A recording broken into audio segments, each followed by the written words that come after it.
Welcome back to the PPL, guys. I'm here on the desk now, fine, but I'm not here alone, especially after that last set. Kresnik, welcome. Very, very good to see. What's up, man? I'm just mourning. Oh. I wasn't trying to stop you or anything. That's Continue. why I mentioned the last set. Probably shouldn't have done that, but I digress. 4-0 Virtus Pro up against SSG in this case. It was a very interesting match, a very good match to watch as well. Of course, SSG been out of the game for a little bit. They just got here, and they're really trying to adjust, so I wouldn't count them out, especially since they have 2 games today. Yeah, they do. They have some time to adapt, but for now, we have to see some teams that are going to be, not new to this. I Right, guess yeah, of Navi course, and IP, yeah. they've been here for quite a bit, and this is the game, right? This is the 1-2. This is it, and I think Yeah. Navi with Ninu have been looking really revitalized lately.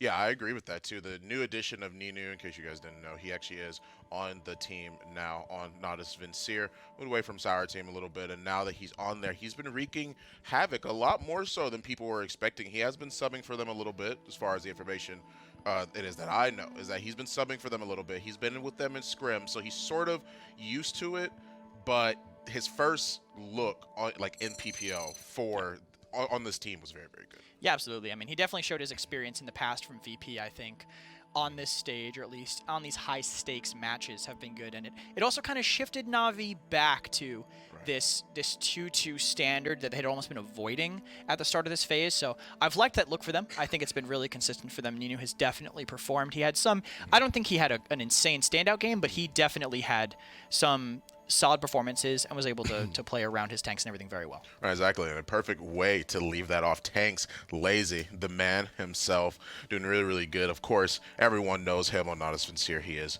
their point take. You'll see him on the Barrack. You'll see him on the Anar. You see him popping off here and there. The young man himself, 644 kills, 1.8 KDA, 72,993 damage so far. But Kresnik, tell me a little bit So about far. Lazy. Well, I so hope it's far. not that much damage so Yeah. far. He would.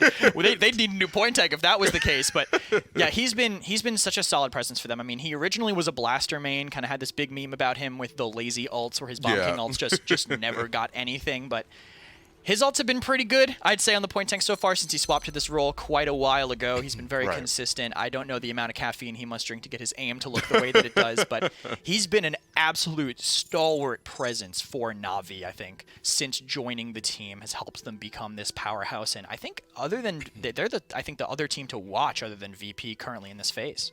Yeah, I agree with that as well. Natus Vincere versus NIP in this case. And what's interesting is a little bit about what's interesting about Natus Vincere is just their presence of mind. And of course, NIP comes to mind when you think of that as well. The top team in the league currently. But one thing to actually bring up, I believe both of these teams have already lost to VP, right? Yeah, they have recently, and I think the last time they met up, I think Navi took that game. That was the one where we started seeing the Bonker Lex. Right, That was a right. very different NIP, I think, from what we've been seeing since then. They've changed a little bit, but some things always stay the same, and that's how their tanks want to play. Diggy Dog, Bonker, both really like to have this aggressive presence. Diggy also switching from Blaster to a tank. I think this seems to be just a common thread here, but his presence in the game is so aggressive. He loves to set the pace, loves to take all the ground that he can. When I say Diggy, when I'm thinking about him, I just think about him bashing across the top of Serpent Beach or playing Makoa on any of these maps. NIP love to give up these power tanks, and it's worth it when you have a player like Diggy Dog piloting them. Right, exactly. You see here on Ice Mines. Of course, he's getting a few hooks, getting a few shots here and there. And NIP, so many of their players are really, really good at flexing on whoever it is that you believe you can see, because you brought it up before. Bonker on the Lex previously, it was a very different NIP as you had brought it up. A few shots here and there from Atlas as well. In this case, on Shattered Desert, but once again, you can expect this sort. They put him on these characters. You put Diggy on it, he's gonna pop off. You see it right there with the triple kill. Yeah, for sure, and that's just their drafting style too. My biggest question mark, I think, for them moving forward is how much can they adapt what they do to the team that they play. I mean, NIP Navi, before I could say, oh yeah, these teams have each other figured out. They play each other all the time. When you think about that, because when the PPL used to be Right. region locked, that's how it was. But now that it's back, everyone plays everybody. I don't think either team has a distinct figure out advantage. Right, exactly. I do entirely agree with that. We're going to take a look at the map bans as well, see what these guys have in store for us. Splitstone Quarry and Frog Isle being both, not one, but two of the maps that both these teams go for, Ascension Peak and Shatter Desert. I heard you whisper it a little bit, but that's pretty good. Yeah. Do you normally like know that this is pretty much what they're going to go for at this point? NIP just banned 2 things. Right, yeah. I mean, they always just ban the same things. They banned Split and Warders for all of Phase 1. Now they banned Split and Ascension. So not too surprising for that. But we can see where we're going to be playing here. Ice Mines. Interesting way to start this set. Very unique map. And both teams have been known to pull out some creative things. We've seen some dredge on this map. We've seen creative things from either team on other maps. So this map that kind of rewards that a lot more. Interested to see what they decide to go.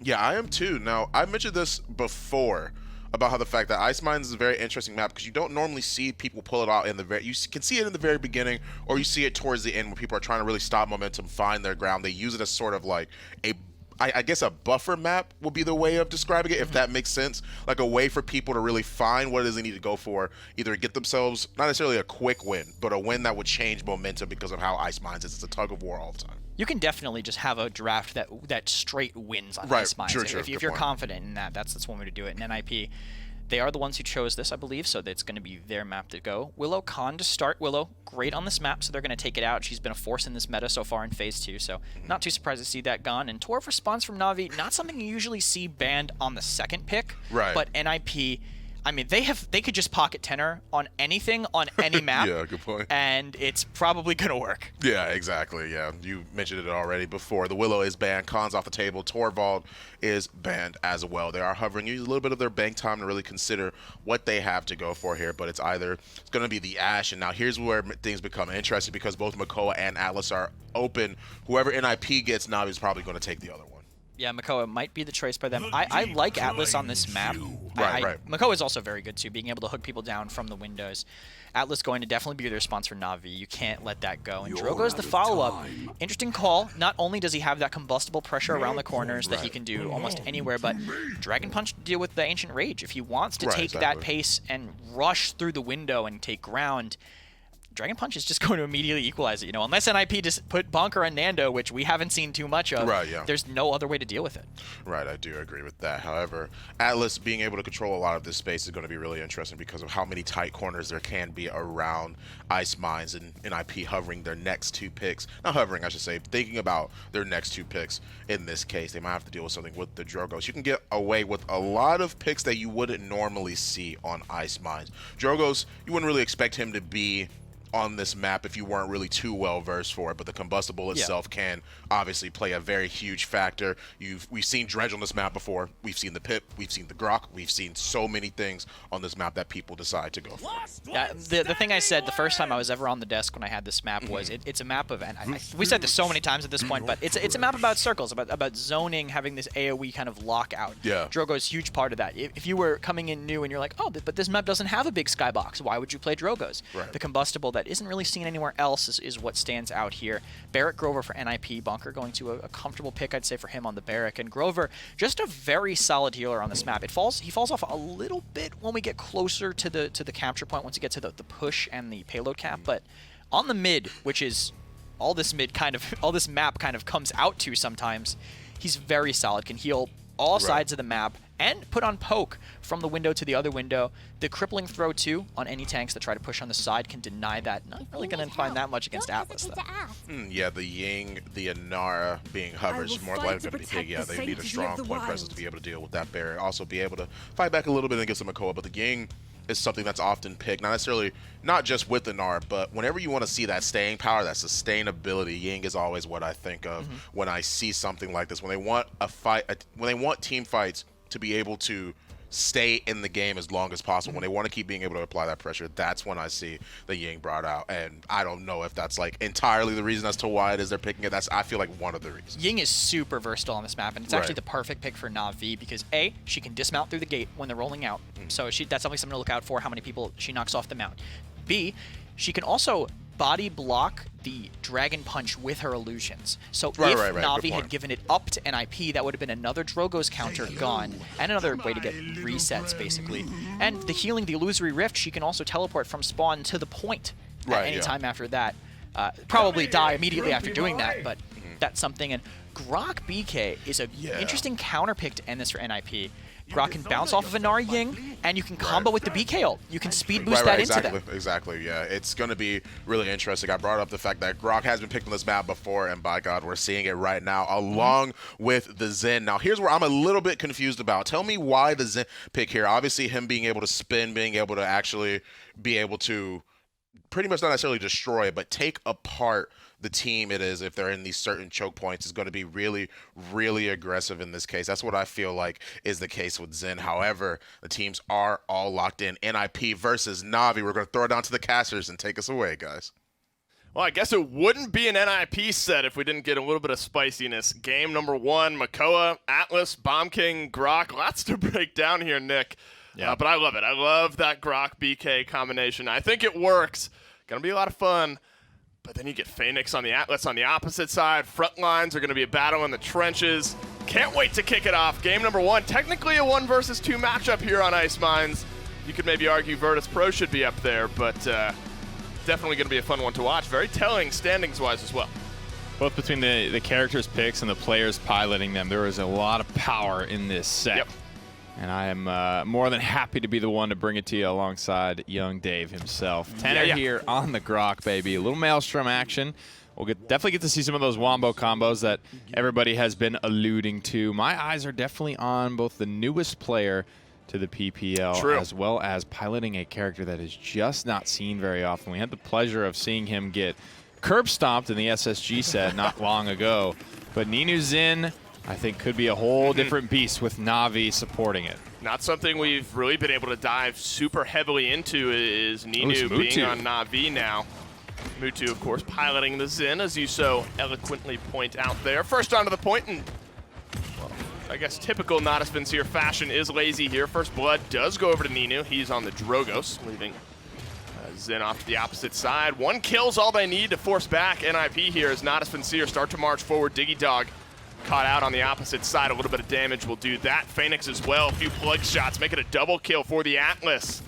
Ooh. And as unforgiving as Ice Mines is, a triple kill from Phoenix might just seal up the first point. And Mutu's already on his way to zone. Let's flip over to the Zen and take a look at the loadout. I think I saw some counter movement speed. I'm not exactly sure. He's running 30% of that. Plenty of Villa reducing the cooldown of Whirls. This is just a different style of loadout. Study this, take a screenshot. I assume if anyone's done the math and the homework on what the new Zen needs to look like to be competitively viable, there's approximately like two sample data points we've got, and this is probably a pretty damn good one. So if you're like me and you love Zen, but you just haven't been able to find a way to make it work, all eyes on Mutu for this game. Well, you won't want the data point from the last set to base anything off of. Maybe this one fares a little bit better. Every data set needs its outliers. I guess that's true. Well, you could argue that this one maybe is an outlier. Either way, we need one more data point to really determine. Have a nice triangle curve there. That's right. One average game, one good game. One horrible game in the last set, though. Mediocre to start off here, about halfway there already on this payload. Quick look at the slash lines halfway through this round. Phoenix had 3 kills on the mid fight, hasn't been able to get too involved since then. That's a massive setback. Who didn't get set back there? I feel like I saw everybody. I think only Alex, who wasn't in that fight. Diggy Dog allows Mutu to knock that one up, and Ninu as well getting in on the action. Kills getting traded back and forth. Another Dragon Punch already ready here for Ninu. And the war of attrition, the line in the sand is drawn back and forth, checkerboarding up and down the kill feed.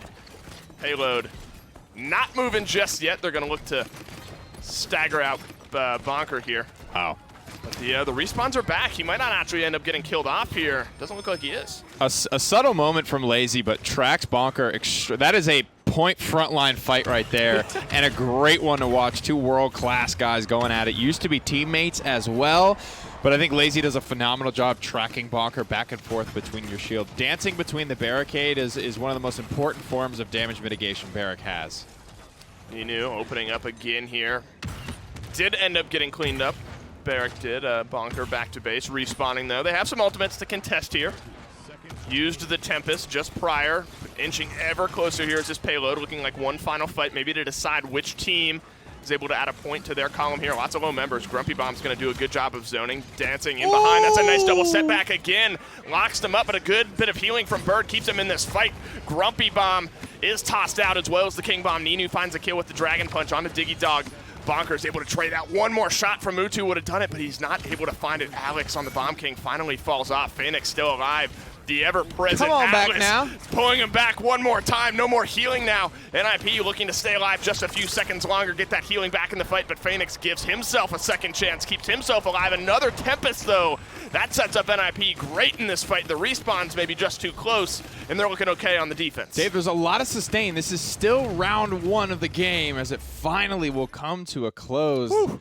Saved by the bell a little bit. NIP, put up the gloves, stay alive, don't give up any more points than they have to, but they do spend some ultimates to get her done. So do Na'Vi, though, so probably about a net wash. We'll take a look at the ultimate economy once we get back in the game. But, I mean, this Atlas play through the first round, you saw a great setback, and that's really been the theme of the round. There was 3 real stopping point team fights, one right there, one in the middle that we saw that 4-man setback, and then again, a very long-distance double setback as soon as the shell shield is dropping. A really good moment from Phoenix. And it's almost like you're starting to see why this character has been picked. Sure. Finally something to parallel Makoa. It's a displacement, right? We see that with the Magic Can and Brawl Stars, too. I mean, you see all of how valuable that is. These players are so rare to make mistakes, especially when it comes to just raw positioning, that tools like that, invaluable. We were back in the green room, and Finch was kind of bringing up, what are some notable player champion combinations? You have to bring up Fasheko on the Eevee. And I started to kind of rattle off a few for Phoenix. I mean, Atlas is such a new champion. I don't know if you can consider that like a prolific combination just as of yet. But I brought him up in the conversation of just those off tanks. I mean, whether it's Atlas, whether it's Khan, whether it's Ashe. You have to really be smart about what you give this guy, and that just shows. I mean, some last hits to complete the triple kill, but quad setbacks, double setbacks. I mean, he was really a lot of what was keeping Na'Vi in that final fight there towards the end of that payload push. Looking good on the Atlas up to this point. What are your thoughts on the Makoa on the opposite side? Yeah, that's what I wanted to just talk about, because we got to see that nice little stack up between Lazy Zanara and Bonker's Barrack. It's a very cool matchup to watch for a lot of different reasons. But then you look at Atlas, you look at Makoa, those characters so close in parallel, so high in priority. Right. And to have 2 masterclass off tanks in this set in particular, again, when you think of Atlas, you think of Diggy and Phoenix. I also personally throw Rhino into that conversation as well. I think he's phenomenal. But again, Makoa is really, really up there for both Diggy and for Phoenix as well. So that's another matchup to put under the microscope and to watch very closally. Right. How does Diggy sort of navigate this matchup? Can he really afford to go toe-to-toe as much? I would say no, personally. If I, am in a 1v1 for my life, I would take Atlas against Makoa in that matchup. Makoa is extremely easy to headshot as far as the cast of characters go. Right. And Atlas is very unforgiving, the amount of damage he scales with on those big old headshots. You're not wrong. 5-3-5 for Phoenix as we stand point number 3. Seismic Crash getting tossed off to the opposite side by Lazy here. Ninu having a great game on the Drogos, and Spunky as well on this Ying, making his impact. Seismic Crash finds a little bit, nothing just yet. Phoenix pulled down by Diggy Dog on the opposite side. Mutu taking up his mantle in the backline here. That war of attrition goes for Diggy Dog. Ancient Rage plugging away at the back of Lazy right now. A double kill for the Makoa, looking maybe for 3 here onto Ninu. The hook might just seal it up. Alex drops off Ninu, but NIP, 5 streaks. And now they're fighting from the point, a chance to zone and get their second point of the game. It would be good to see that entire Ancient Rage back again in a replay, because I kind of saw it from a distance, but Diggy makes a very, very deliberate maneuver to Phoenix. He shell spin straight back to him, hits the hook, making me think he already knew like his second chance was down or something. They had to have been tracking Phoenix's cooldowns, because Diggy went in with authority. Wow, Lazy ends up getting in and finding the touch. Illusory Rift is used. Mutu dropped off for Natus Vincere here. Just a last-ditch effort, I believe. King Bomb rolls on through. Objective does end up being captured here. Well played by Lazy, though, to get back, find himself a touch. But, compared to how that first mid-fight went, NIP fight back very convincingly. We haven't had a good chance to kind of really dig our teeth into the Grok up to this point. Bittner, one of the more flexible players in the league.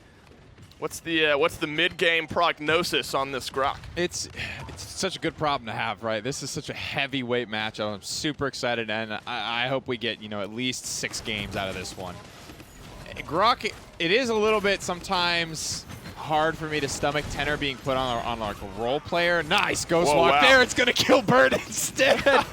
You know what that is, Dave? That's getting him back for stealing that penta.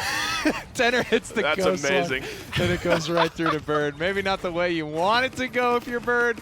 And all of NIP is that is a lot of the healing now dead, but that's just instinct. Wrong place, wrong time for Bird. That is a funny interaction.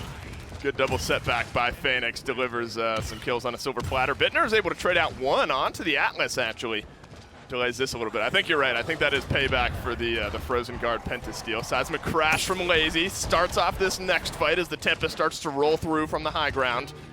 Times out as Illusory Rift from Spunky is going to try to keep Natus Vincere in this fight. Forcing back Alex on the Bomb King is going to open up so much space for the rest of NIP to start moving forward here. They're going to look to take advantage of a little bit of that. And here's the matchup you're looking at, the Atlas versus Makoa, and the setback might just deliver him, but Ancient Rage is back on cooldown. Second chance, he has nothing left. Bittner's going to finish off the kill there. Diggy Dog, though, catches one too many Dragon Punches. Bird now back in the fight. Double kill for him, and this payload, it's inching forward. Well, let's take a look at the damage charts, because normally I don't use this as a barometer, but for Grok it is important because this character is not high bursty, but he just has a crazy amount of just AoE spread damage over the course of all these team fights. Combustible Drogos is the other, like, that's the talent build you need to be top damaging or damn near it on the maps you pick it on. If you pick that Combustible on Ice Mines, it used to be Jaguar Falls as well, and you weren't top damaging, that was a problem. That was standard. That was par for the course here. So far, so good from Tenor. We cut late to one of those King Bomb speed boosting combos, but that hasn't been the story either. No, definitely something to look at. Mutu executes Diggy Dog. Bonker and Bird, though, trade out 2-for-1. King Bomb is going to look to find some value around the corner here. Watch out for the second chance. Does get used by Phoenix this time around. Finds the stun on the back end of it, though, and once he's gone, nobody's left to contest the payload. Make it 3 now for NIP. They lose the first point, win the next 3 straight, and they're looking poised to take this first point. This is almost NIP of old in a way. I mean, over the last few weeks, you know, they've gone kind of back to the more standard and you know, I want to say flat, but hasn't been quite as spicy. Bringing out a little bit of spiciness here. That is such a funny interaction. It's hard to talk over it, but Bird left out to dry there. Catches. Get owned. Poor Bird. You know, Bittner, you know, in his ear is thinking, that's absolute. I just played back that's for my Penta. The slow turn back to Bird. Oh, he should have given it to him again. He probably would have laughed at him if that team fight wasn't kind of still raging at that point. Bird tweets out, "Sad man." Yeah, feels bad. So King Bomb is spent down there at the home stretch alongside Dome Shield and Ancient Rage. So pretty starved for ultimates is NIP here, and Na'Vi have a lot to work with, and that Dragon Punch is already charged 20%. I mean, look at it. He entered this team fight at 60% ultimate charge, and he's already there. Yeah, wow. They do a bit of a flip-flop here as well. NIP rounding around the backhand side. They were walled off here. Natus Vincere, though, on the point with fast cap, get themselves 70% for just a moment. They're fighting at a 4v5 disadvantage. Diggy Dog might look to get in. It's a good setback to keep him out of the fight just for a moment. That's a 2,000-3,000 damage setback right there. Yeah, that was. I mean, what a tool. A full sweep there. Phoenix, though, dropping off. As Bonker makes his charge forward. Double kill. Lazy's going to avoid the triple with a nice wall there from Inara. Alex, though, on the back line finds a kill onto Spunky. They're now zoning out 60% for NIP. This one goes through. This is a win. Lazy was trying to stay hidden, maybe get a touch on the point. Not going to happen just as of yet. They're going to stagger him out. NIP might just end up winning the game. Looks like it might be that way, Dave. 93%. Somebody got in there to contest. So Phoenix will go down. Dragon Punch is going to try to bring it back, but I mean, as you can see, gets in there barely for the touch. Yeah, Mutu does end up fighting from the point, does end up getting a touch now. Lazy throwing his hat into the ring, trying to stay alive. Tempest might just seal this one up. Lazy drops off. Overtime does the same.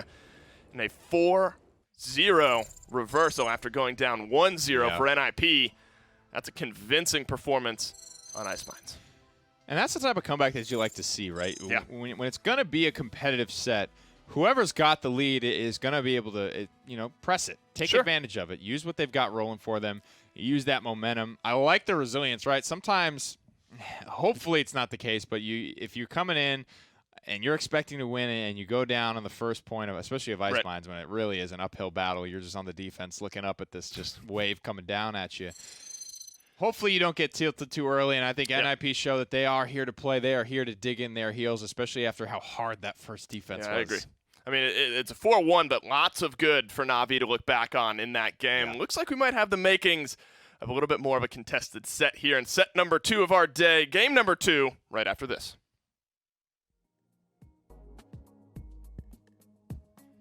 Respawn, the official gaming chair of the Paladins Premier League.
Welcome back to the PPL, guys. We already saw the map. Ice Mines itself, NIP, managing to clutch that one out. They did a really good job, and really what's interesting to me was just the fact as to how NIP played that set.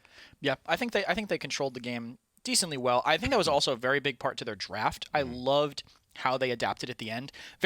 I don't want to call Grok into a Nara Ying retro. That's what I was thinking. Yeah. But it's definitely something that you say when you see it, and you're just like, nah. They drafted Nara Ying, you're like, yo, Grok. It was like, what's this, OB40? Right, yeah. But no, it is still good, especially on these maps where you can stay in Grok's most effective range.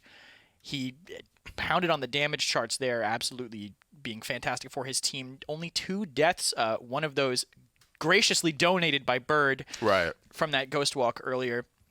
And just across the board, I think good play by NIP. This was their map. They had a great draft for Ice Mines. And again, the linchpin of this had to be the Grok.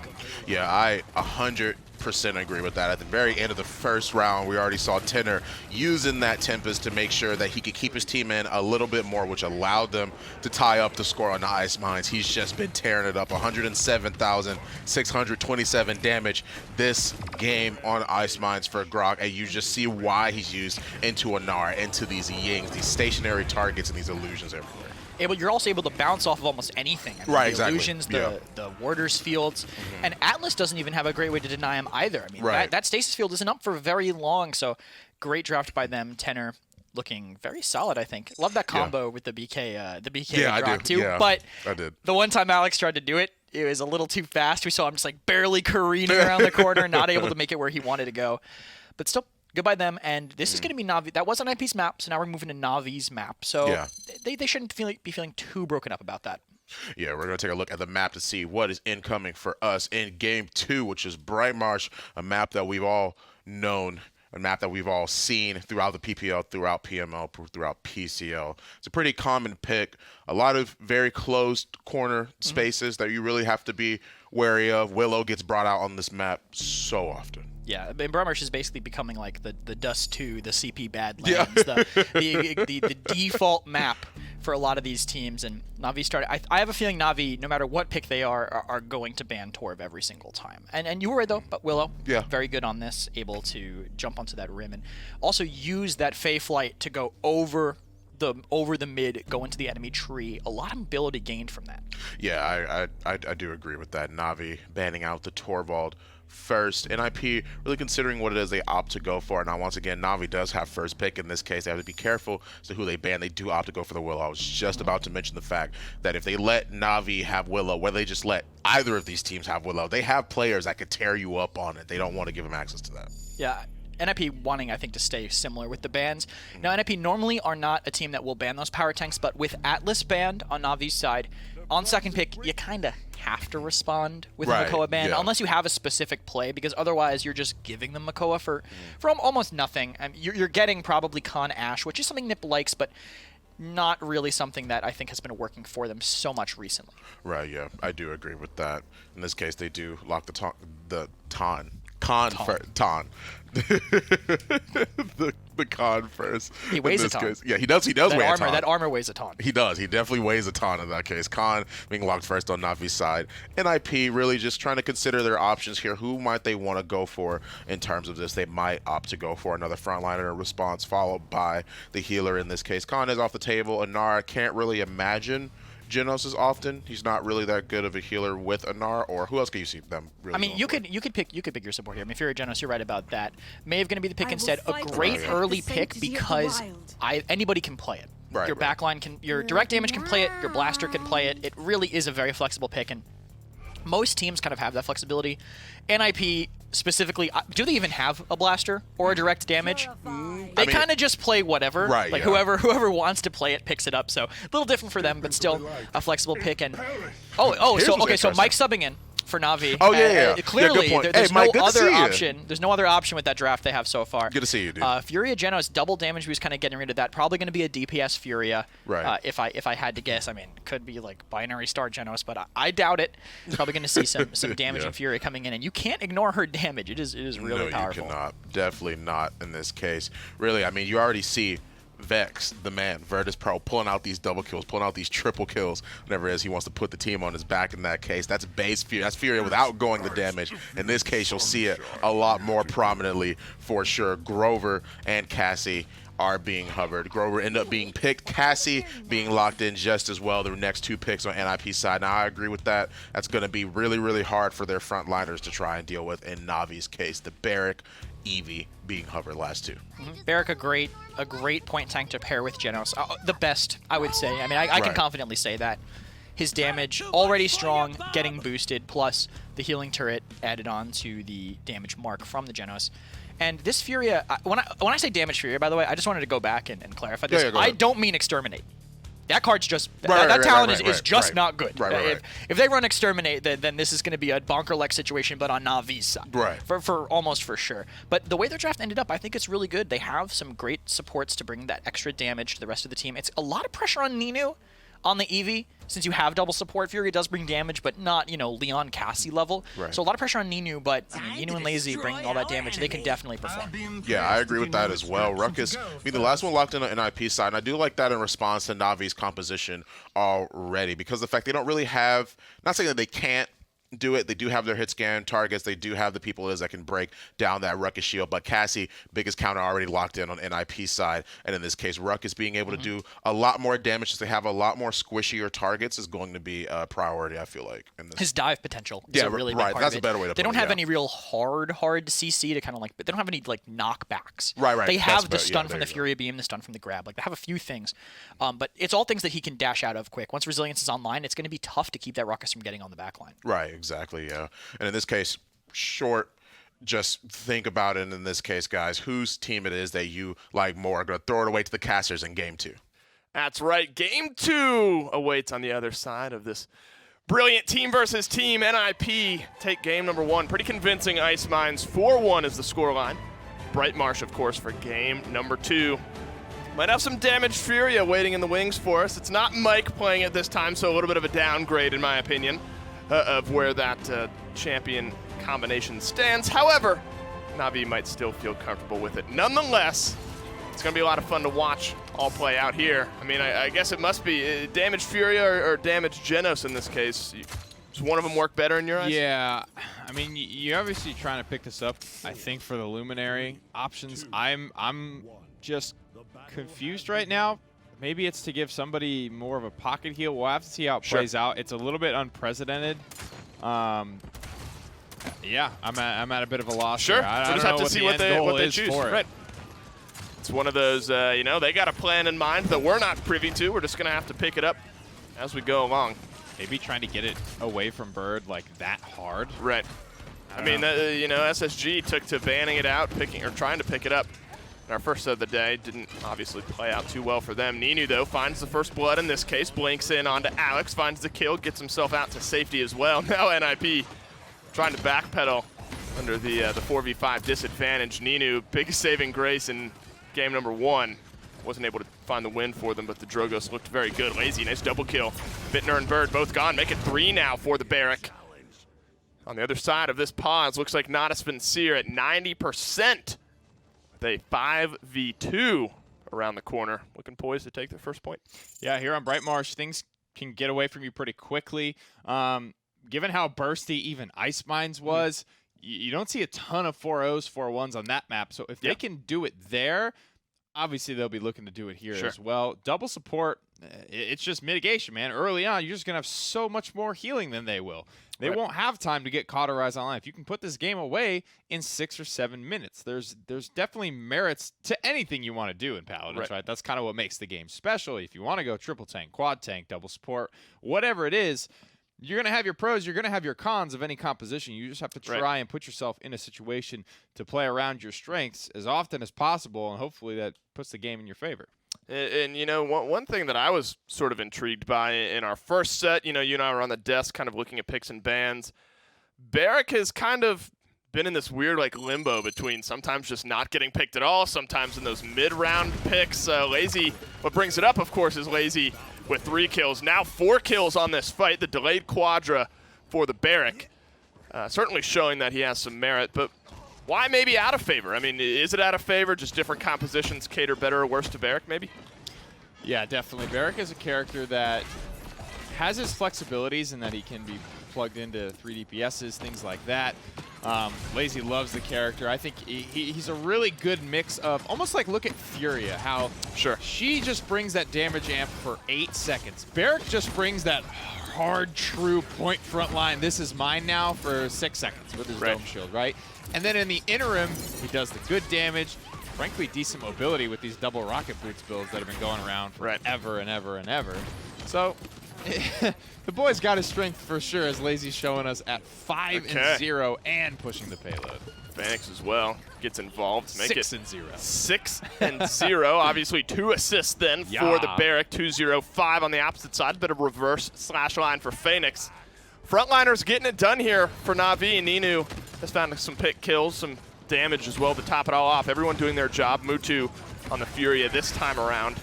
Top damage in the game is Bittner on the opposite side, but the next 3 are all for Natus Vincere. Phoenix again getting his name in that kill column. Flame looking to start this one off. NIP able to weather that storm just a little bit, find a few kills. A double for Alex is going to stall this one out. Lazy, though, is just continuing this tear. 7-0-3 now. Could make it 8 with some good shots. And likely will do so on the Bonker here in just a moment. Realizes that maybe it's not worth it.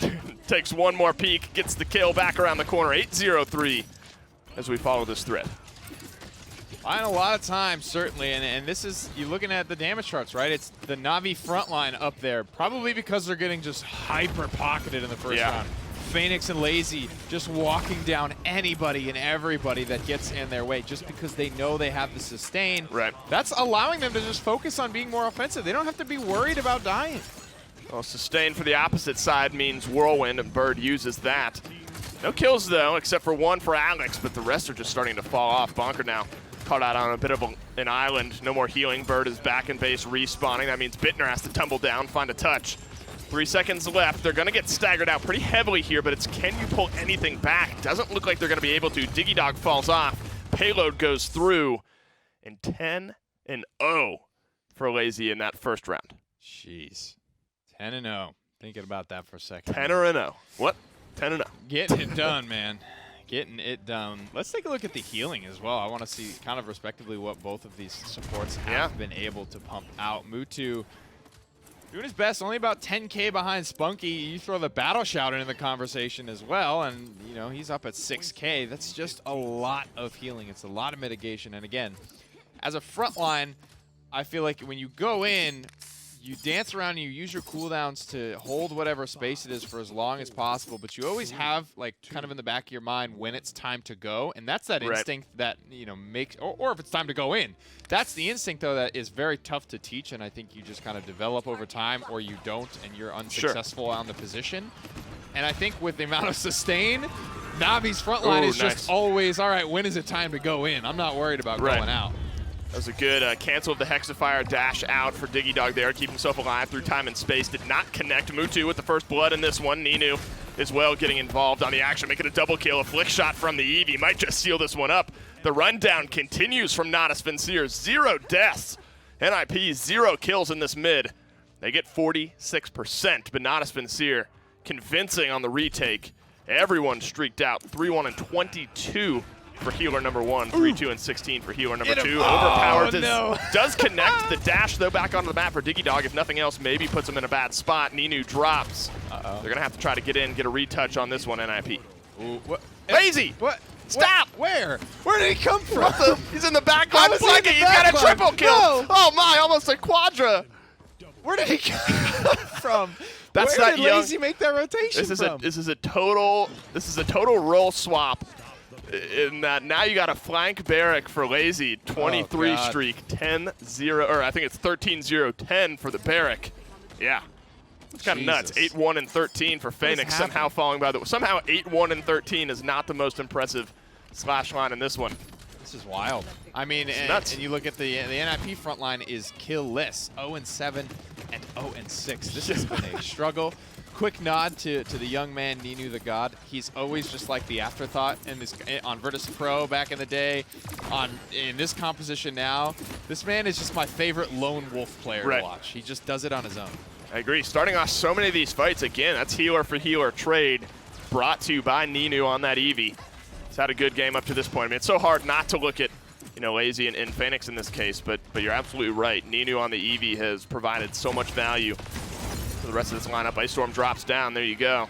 Speaking into existence, Dave. Ninu drops off. Digidog, Lazy as well, getting involved. The double kill for the Eevee, looking for 3. Swinging, bro. Make it 3 for Ninu. Almost 4, I think. Lazy's now got 2 triple kills in this game. Ninu's got 1 for himself. Dude, the NIP are just getting obliterated. The kid is swinging right now. Everything is landing for Ninu. So much control, so much momentum. This was kind of one of the things we hit going in the game, is that if you put this away 4-0, yeah, that's the sweet spot for this support, very snowball-y composition. Snowball takes a lot of different forms, wears a lot of different faces. This is the one Na'Vi have adorned today, and so far so good. I mean, no complaints from me. This one's just pure fun to watch. Natus Vincere firing on all cylinders. 4 ultimates ready. Make it 3 as Overpower connects onto Bittner. Midnight as well. Gets dropped down on the opposite side. Does dodge roll out of it. Not to safety, though. Just delays his death just a little bit longer. And Flame, though, starts this one off right into the Hexafire. Digidog finds some damage. No kills just yet. Forced to rocket jump his way out of that one. Mutu finds the kill. It's a 3-for-0 trade here, and there's only a couple left alive for NIP. This one certainly goes in, and Natus Vincere make it a 4-0. And a small, ever so slight smirk from Mutu. Which speaks volumes. As he futilely attempts to fill the shoes of Mike on the damage Furia. I mean, that's the thing about Furia, is that she just does good damage. Yeah. You load in a game, it doesn't matter what you click load out, talent-wise. She just does good damage. It's very easy to maintain that attack speed passive. And Na'Vi get it done with a very weird thing we've never really seen from them, but that's been the theme of this season, man. We have seen that from them when Mike was well, subbing in. sure, yeah. They were preparing the whole time. It's the VonCon when True. Mike was filling in. That was them practicing the double healer with Furia. That one was just plain old fun to watch, I think. I mean, across the board. I mean, Ninu with the flashy Eevee plays. Lazy, I believe, ends that one undying, pushing a 30 streak towards the end. 13-0-10 was the last slash line I remember from him specifically. Lots to break down there. We got a 1-1 set here. Fun one right on the other side of this break.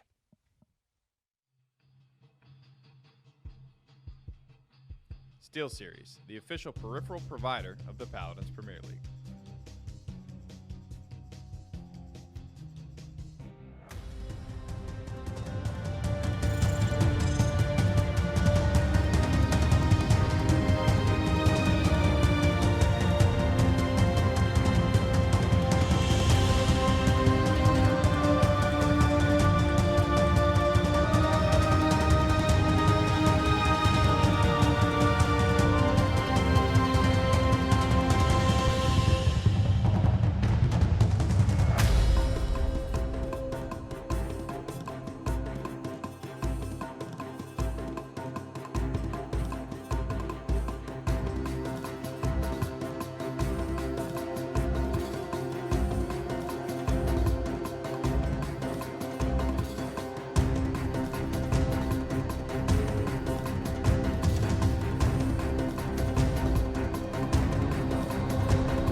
Hello, yes? I'm sorry, yeah. I like to call the report a murder, actually. 1-1, Natus Vincere, 4-0. The young man, Lazy, doing so well. I was laughing at you having your fingers here Oh, instead wait. of on your ear. Oh, I thought they were on my ear. No, you stopped them Don't clip right that. here. No, it's fine. But no, great play by Navi. Great It was, turnaround. yeah. I think their draft was really solid. I mean, it had that Fury Genos, get rid of double damage boost, have it both on their side. And when you're pocketing certain players like Lazy and Ninu, I think I called them out on the way in. The Barrack and Eevee really had to perform, and they certainly did. Ninu had some great plays, was very slippery, hard to pin down, and Lazy just could not die. He had an annihilation. Man. That's the second annihilation. I'm sure there's been others, but I remember this one, and I remember Invocal on Drogo's on SK on Splitstone against G2 forever ago. Those are the only two that come to mind.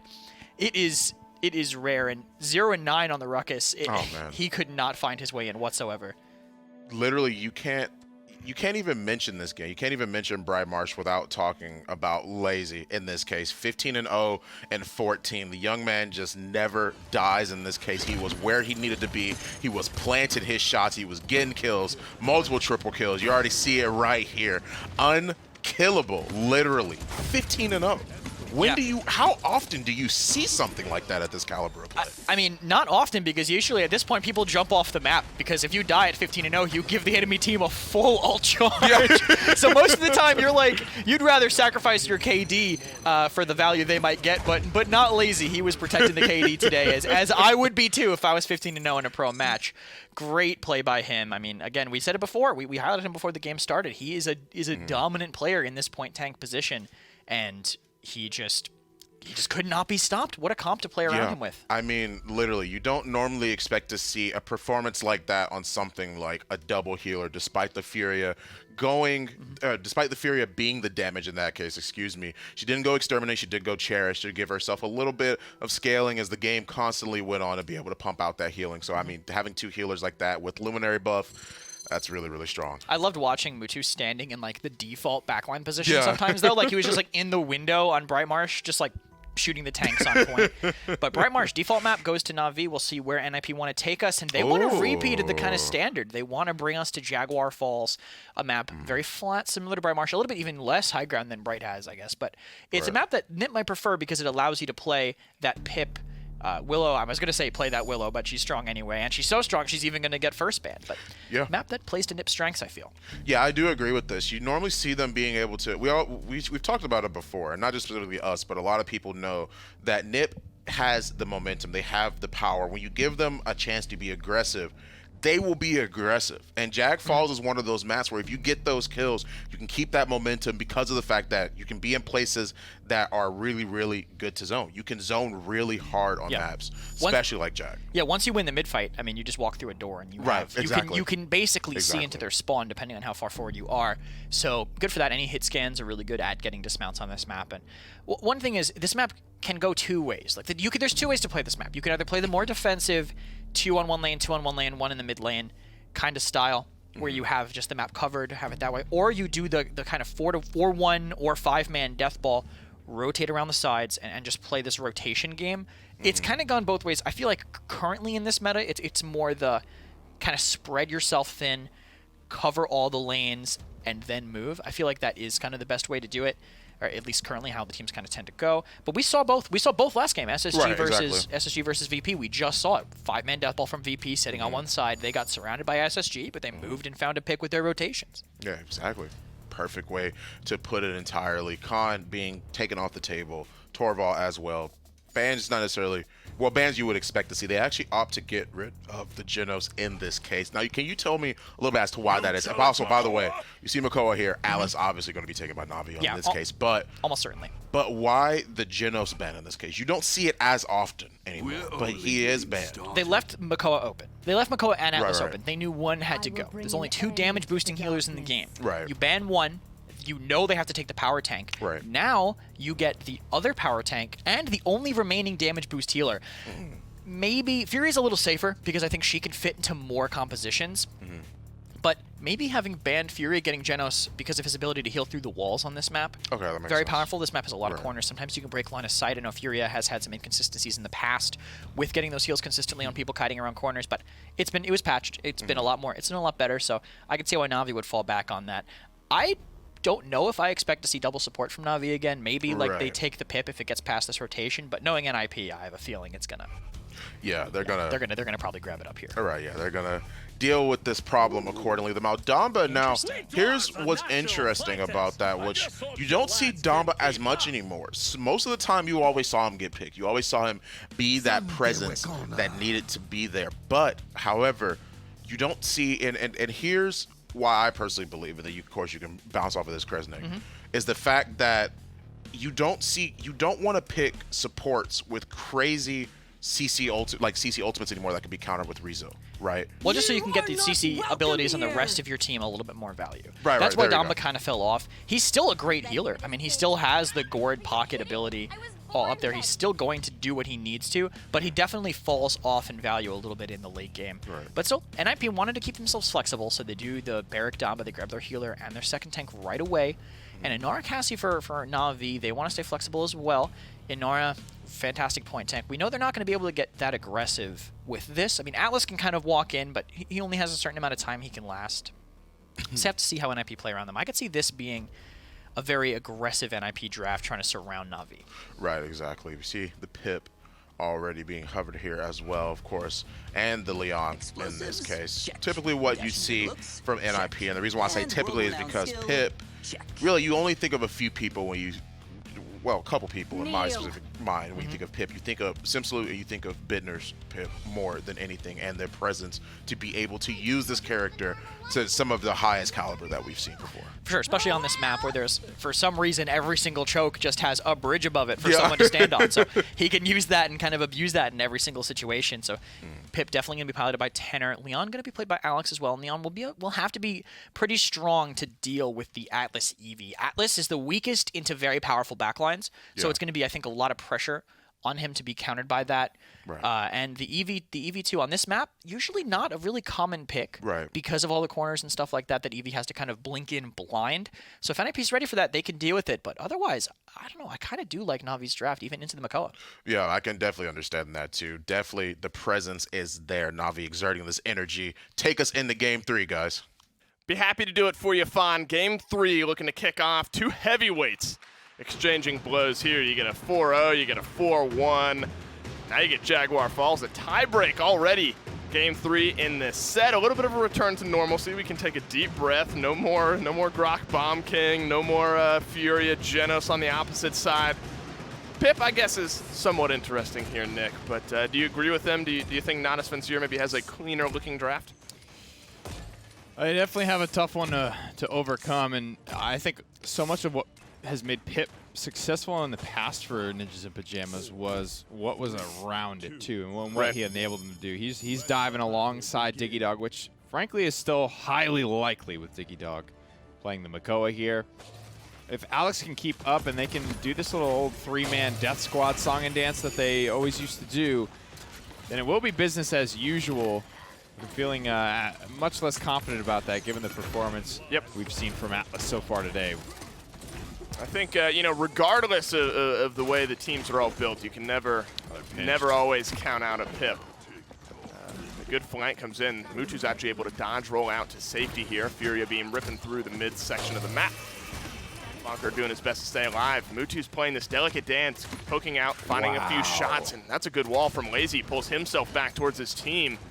Only one kill in this one so far. It's Bittner, but now he's back in the fight. Finally, Lazy caught out. The rotation does not work out in his favor this time around. He's the first blood for NIP side of things. Bittner evening up his slash line at 1-1. Diggy Dog gets stunned up here, trying to chase him out. Natus Vincere able to get 54% on that mid. Looking to find a few more kills here. Oh, great hook. Pulls down Ninu. That's a good bit of healing there, but too much damage on the opposite side. Well played there from Diggy Dog to lock up the Winter Witch and give NIP a great shot here, locking up the first point. My goodness, 75% for NIP. The setback's gonna land. Inflame comes out. This is it. This is the chance to bring this one back. That's exactly what they're looking to do. Evil Mojo drops down. Diggy Dog has a double kill in this one. Bonker finds a kill. onto that chicken, and all the kills are for NIP here. Bonker doing his best lazy impression here. The frontliners now getting it done for NIP. Damn. And they're going to lock up point number 1. 5-0-1 for your Makoa, 2-0-3 for your Barrack. Battle of the front lines right now. To be honest, I'm pretty surprised that NIP won that the way that they did. The critical moment for me in that first point fight was Lazy and Barrack, or excuse me, Lazy and Bonker sort of pushing each other, and Lazy deciding he wants to try and finish the kill onto Bonker, and then Bonker living as long as he does, right? He distracts Lazy for a very long time on what was otherwise a very good pinch, almost surefire to the point that that might have had an influence on why Lazy left it. It's like you see somebody at 1 HP and you're like, all right, they're dead. I'm gonna go, finish this business over here, and then you turn around and it's all gone to hell. The stagger, all thrown against the wall there. Bonker and Diggy Dog, good mother's grace from Lazy to at least buy himself just a second of time here, but NIP are going to roll right back through this one. Double kill for the Leon. Gets this payload moving in the right direction quick. Inventory on the ultimate status in this game. You got Ice Storm and the Exiles ready for Na'Vi. Soon to be ready is the Evil Mojo as well as the Dome Shield, sitting at 2 apiece. Endflame will be ready very soon for Natus Vincere as well. May have to use that one, but now you're getting into that time where, they might not be ready for the next mid. You really have to consider all of the possibilities out on the end of this one. Bonker trying to stay alive, drops the Dome Shield. Ice Storm down as well. Cooldown's not enough to keep him alive this time. Rocket Boots, Lazy a double kill. Now another frontliner throwing his name into the ring, and this is a convincing win here on the back of an Enflame. Natus Vincere buy themselves some time with a minute left on the clock.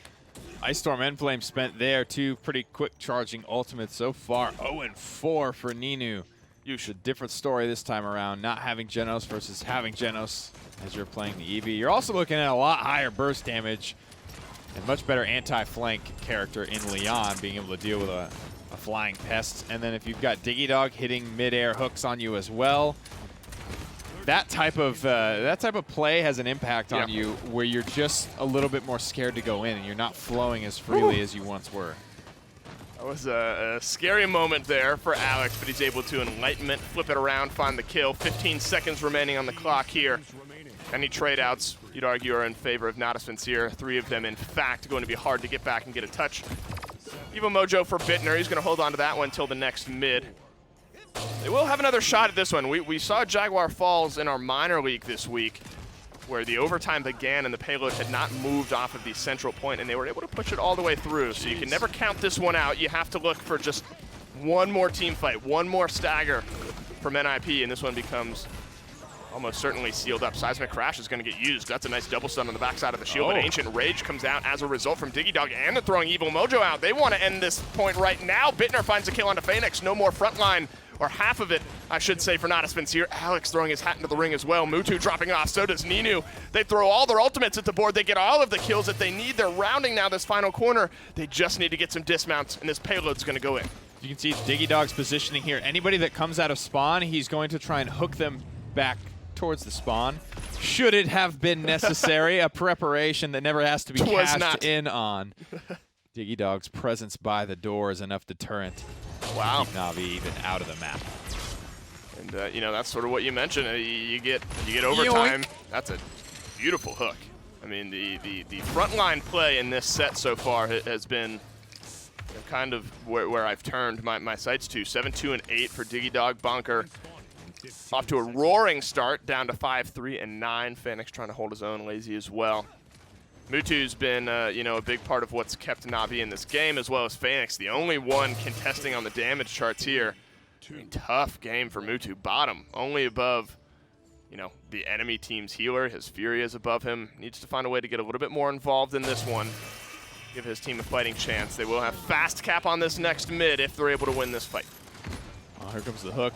Second chance. Theme here is just burning a lot of this Enflame time. Diggy Dog is in a tank. He's tanking it up. He's absorbing the damage, and nothing happens except for some zone and map control off of Enflame.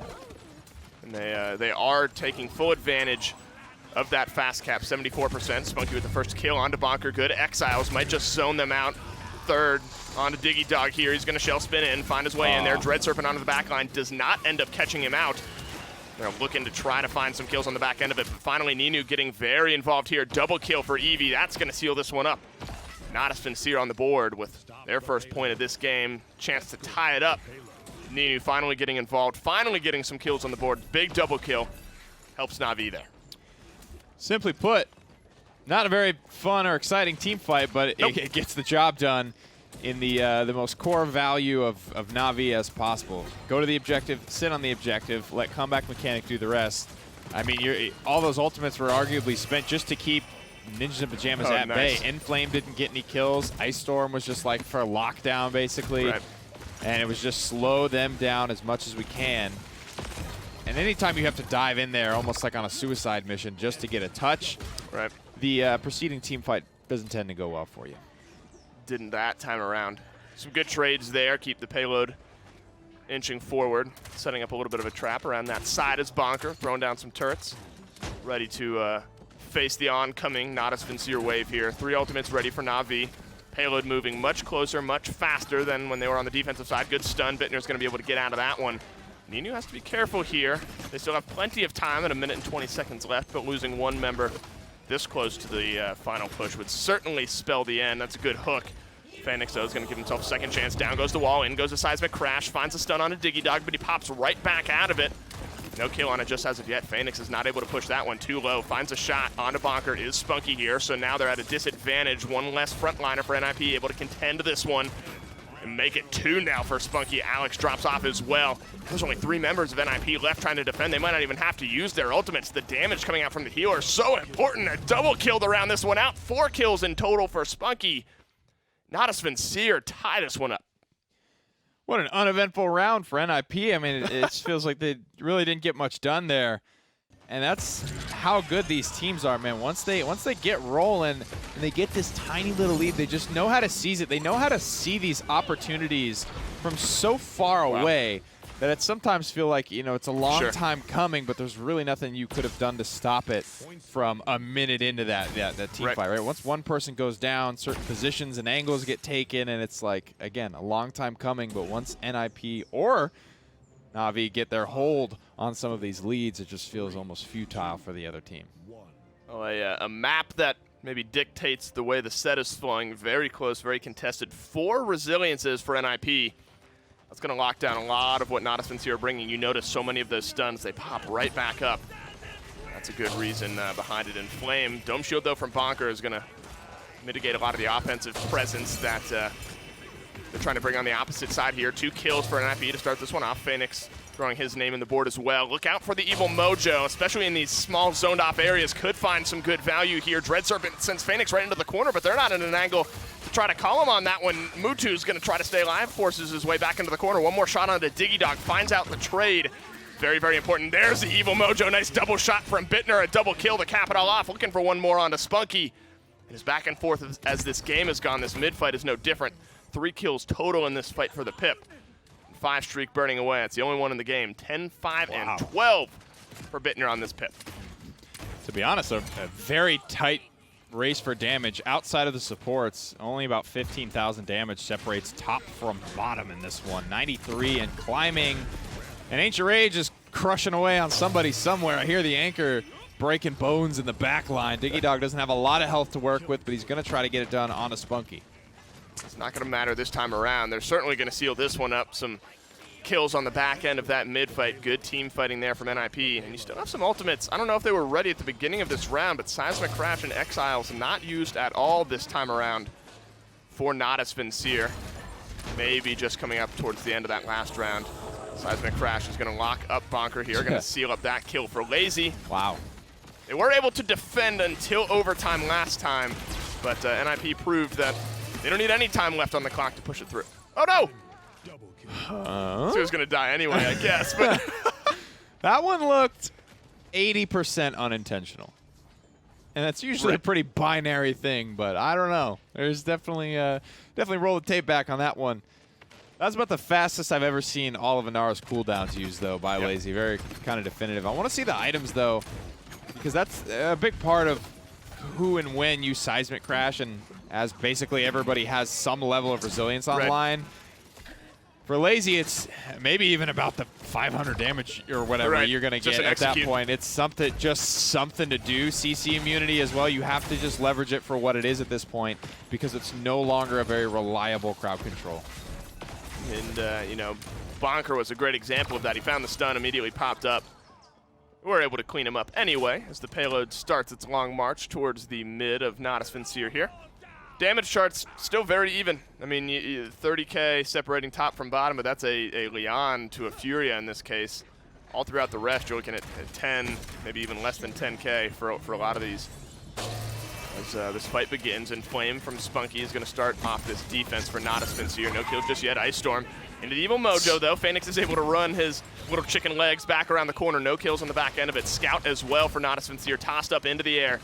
NIP forced back. That's almost all of the defensive power that they have, though. Phoenix is the only one with any cooldowns. That's a great hook. Ninu cannot escape the hooks this game.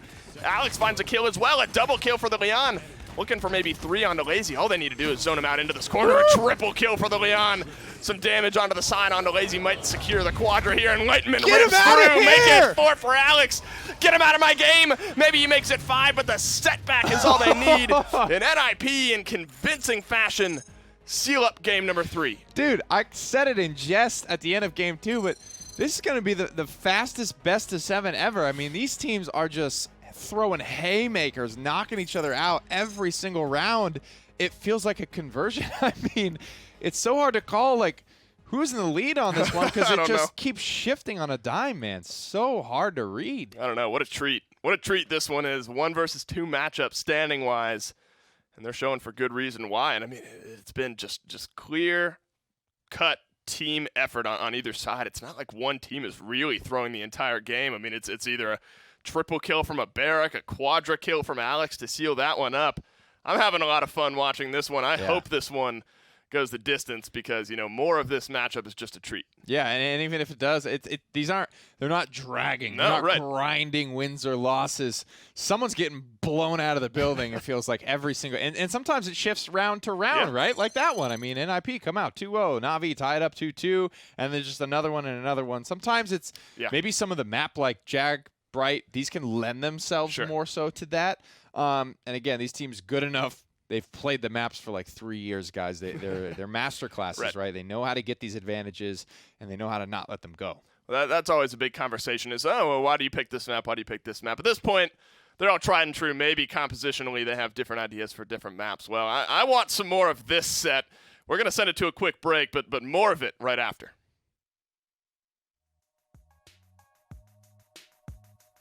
INAP, powering the control room for the Paladins Premier League.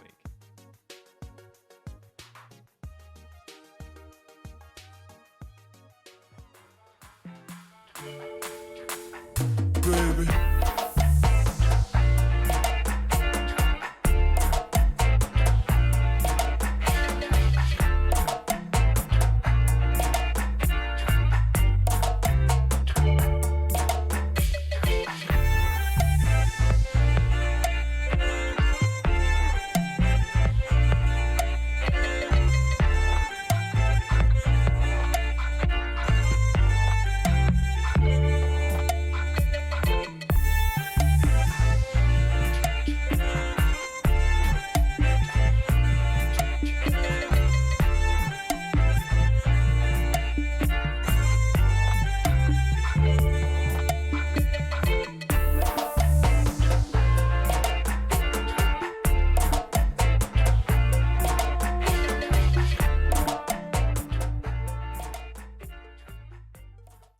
Welcome back to the PPL, guys. Hope you guys really enjoy that last match. However, before we get right into it, I'm going to introduce this TWT, Time Warp Talk, which is the Time Warp event that's currently happening in PAL. Don't look like that. Come on, man. Come on, Kresnik. I was trying to do something cool. Time Warp's really cool. Time Warp is cool. It's what I wanted to talk about. You get some cool icons. You get some cool sprays, you get some cool boosters, a lot of different stuff. You can get the Battle Pass boosters, you can get the icons, you can get the sprays, just anything. And it's all based around 80s or 90s stuff. Did you get any icons at all, Kresnik? I don't have any tables in my apartment because I just moved in, so no. I can't play on my floor quite yet.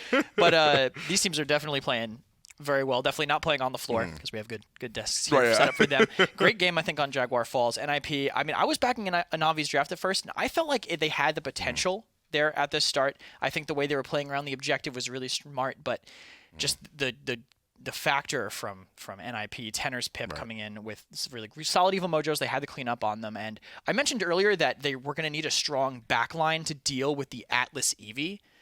Man, Alex was firing on all cylinders, and he brought that pressure that they needed to deal with those strong picks.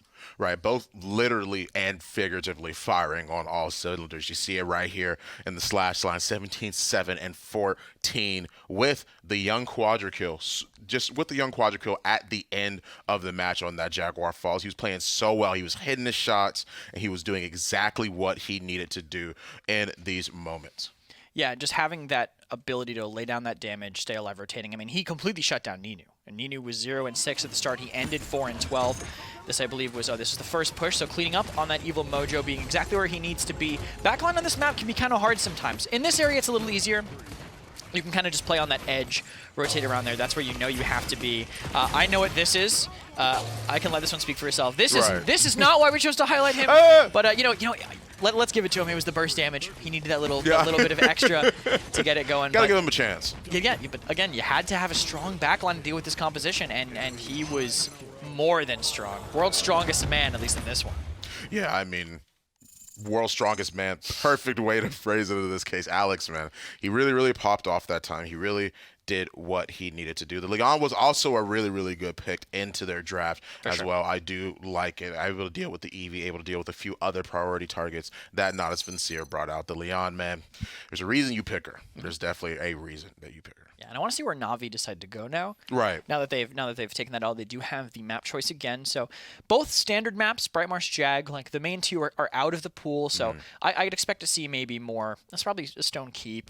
Right. Serpent would be about where I'd expect to go. Something not completely main standard, but similar, and Stone Keep is where Na'Vi choose to go. I'd say it's definitely the third below Bright and Jag, because there's still a lot you can do on it. And any map where you can play into your counters because of your skill is a map that these teams are going to want to go to, because it feels like they can win mechanically instead of just winning on draft.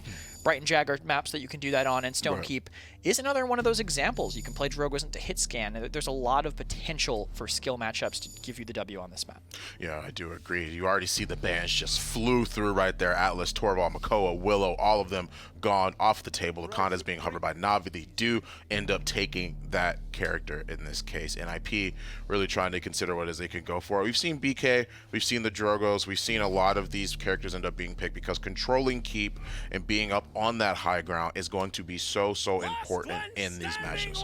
Yeah, the high ground control is really good. I mean, we've seen teams be able to play in that church area on the low ground. It is a really powerful position if you're playing around a point control kind of comp. If you have good backlines, you can lock down the choke points and just sit on the point. They really can't, other than that one specific angle from lower keep, that large opening, you really can't stop the point tank if the other team has church control. Right, exactly. Barrack being picked here in this case, they are thinking a little bit about what it is that they want to do. They are going or opting for the Maeve this time, or really just hovering it. They do end up locking it in though, which I do like. She will be able to go really around in this map and make sure that she can attack these flanks, attack these positions. That'll be a lot harder to defend from, especially wherever it is that you're coming through. These daggers are going to hurt a lot if you are in a bad spot against Maeve with so many different high ground vantage points that she can take. Her crazy vertical mobility too is great too. You can go from the low ground to the highest if you need to. You can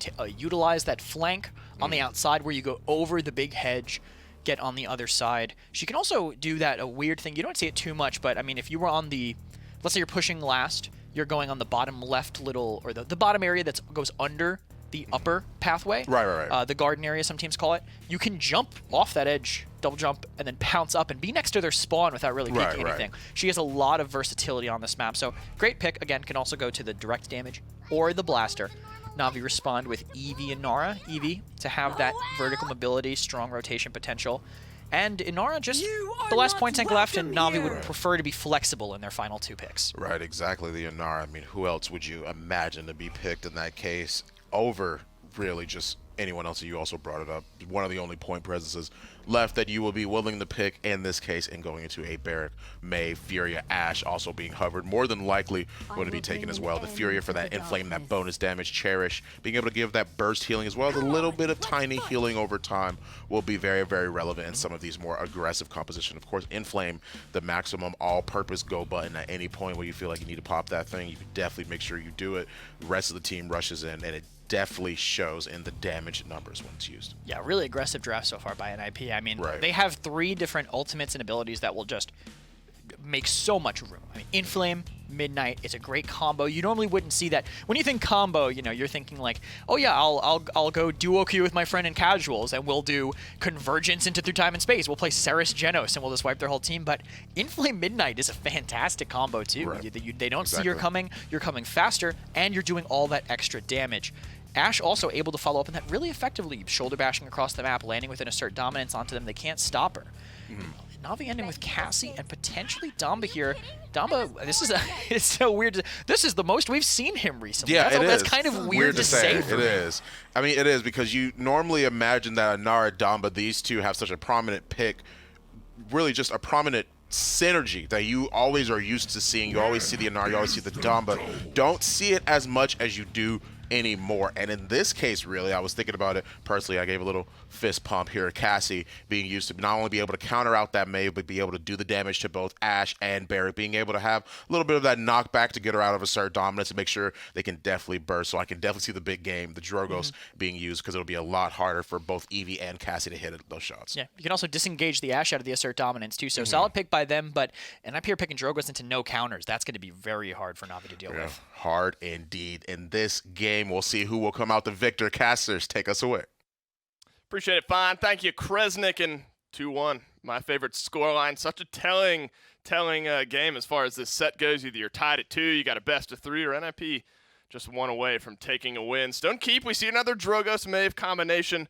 Worked very well for Virtus Pro in our first set of the day. Do you think it has some more merit here? Do you think NIP maybe take it game 3? I think their Mave play is probably a little bit stronger, but I don't think I snacked very many people up against Fisheko, man. I think that performance, that was next level, man. That amount of air shots, connections.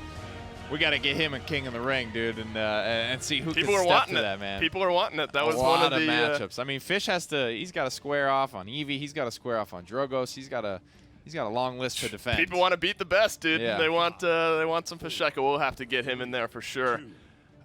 This is going to be his ring, though, for the time being. Looking to be the king of game 4 on Stone Keep. Looking to, Ninu is going to be the king of this ring, maybe Eevee for him this time around. Some hit or miss performances. Big game on Bright Marsh. Tough game last time around on Jaguar Falls. Alex is going to be the duel that you want to keep your eyes on there. Going to have his hands full this game. The combustible Drogos for Bittner. Did that burn a little extra? Almost looked like it. Yeah, I mean, a weird. You Knockback as don't well. see him playing it very often. You never see combustible on this map. Yeah. Even back when combustible was nutty, man. I mean, you didn't see it played a whole lot here. This is an interesting selection from NIP, but known for their flexibility. Tenor is the closest thing to a Swiss Army knife we have in the Paladins Premier League. So if somebody's gonna do it, I suppose it should be him. Makes a lot of sense. Gotten some good cleave damage from it so far. Wow. In, out, spinning heads goes Ninu. 99% for Natus Vincere. A little bit of contest. Oh my, blinks in. Alex has not had the better end of that trade throughout this game. 0 for 2 in his engagements with Ninu here. He's going to make it 3 on this fight. Maybe even 4 on the back end. Spunky cleans that one up. Clean, calculated, concise for Natus Vincere as they get on the board first. The world's fastest best of 7, boys. Here we go. Yes. Here we go. And I'm here for it. Look at that number. 11K. So clean. Oof. Don't shoot anyone else for the rest of the game. Perfect. I think that means he's hit nothing but direct shots. Because if you start getting into splash damage territory, that means you missed. Yeah, I mean, you're talking like perfect round numbers. He was able to do it. First death of the game. That's right. At the end of it, you get your first death for Ninu here. All ultimates starting to fly. On the church side of this one, good seismic crash locks up a couple before resiliences are online. Lazy and Mutu. We're going to be able to capitalize on that. A few kills for them. Ninu back in the action. hangs his hat on that one as well. Double kill. Eevee's starting to run wild in this one. Make it 3 for Ninu. Keep your eye on him as we start to round these final corners. He's starting to feel himself. Tough game on Jaguar Falls, but harken back to Brightmarsh. He was hitting those shots time and time again. And that was always the conversation. When you bring him in, drop out creatives, it was never a skill question. It was a synergy question with the rest of his team. Yeah, synergy, filling the same roles, playing the same characters, meshing with the team, keeping cool under the immense amount of pressure. Right. No doubt he's going to be under playing with Na'Vi. You have a lot to accomplish. True. You have a lot of studs around you. And this is a very, very telling game because he just got turbo smoked, like you mentioned on Jaguar Falls. He's new to the league. Does he have the mental fortitude to be able to bounce back from a character that, admittedly, you got to take some risks. You got to know when it's time to go and when you can capitalize, because opportunities don't fall into Eevee's lap if she just sits in the backline all game. Oh, he's saying yes right now.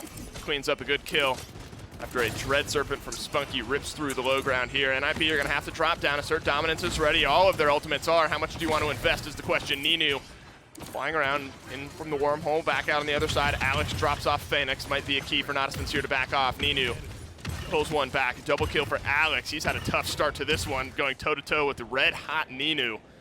Finally getting the better of a couple kills here.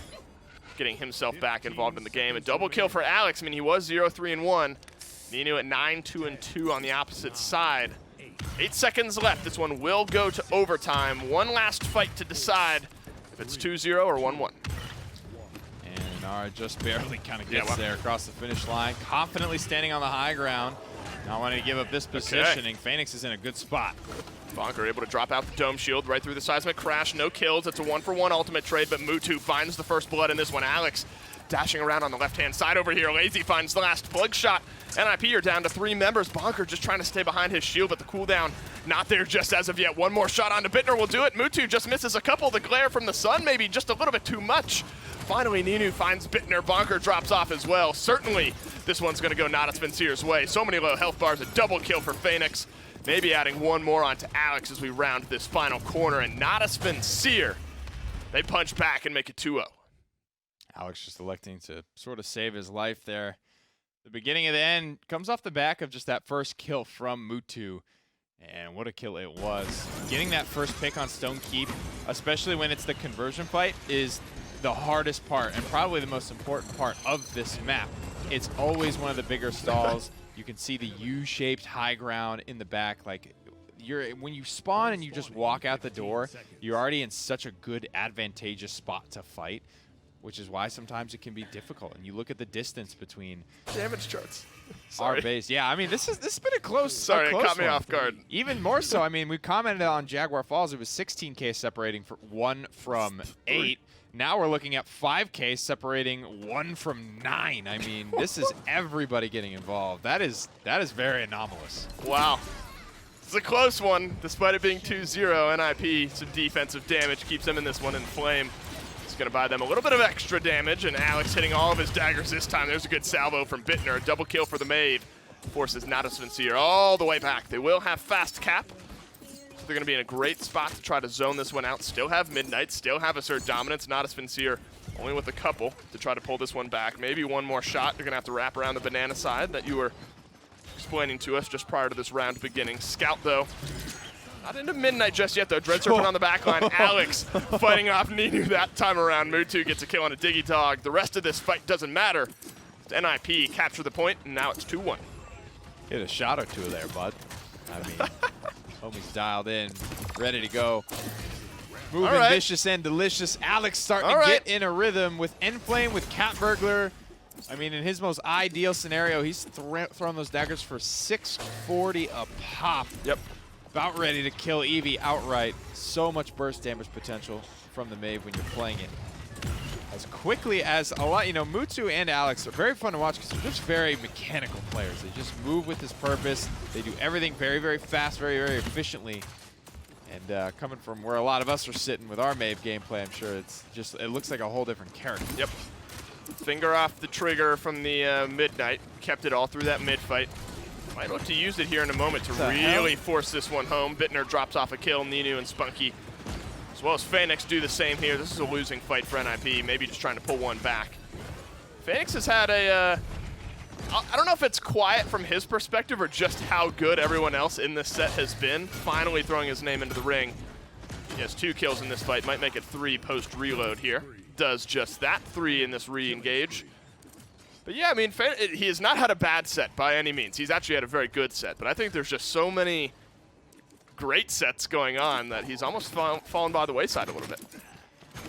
57 on the clock now for these guys to figure out which way this one's going to go. If history's going to tell us anyway, it'll be an NIP conversion one way or another. They'll find a way to get it done. Lazy on the retreat.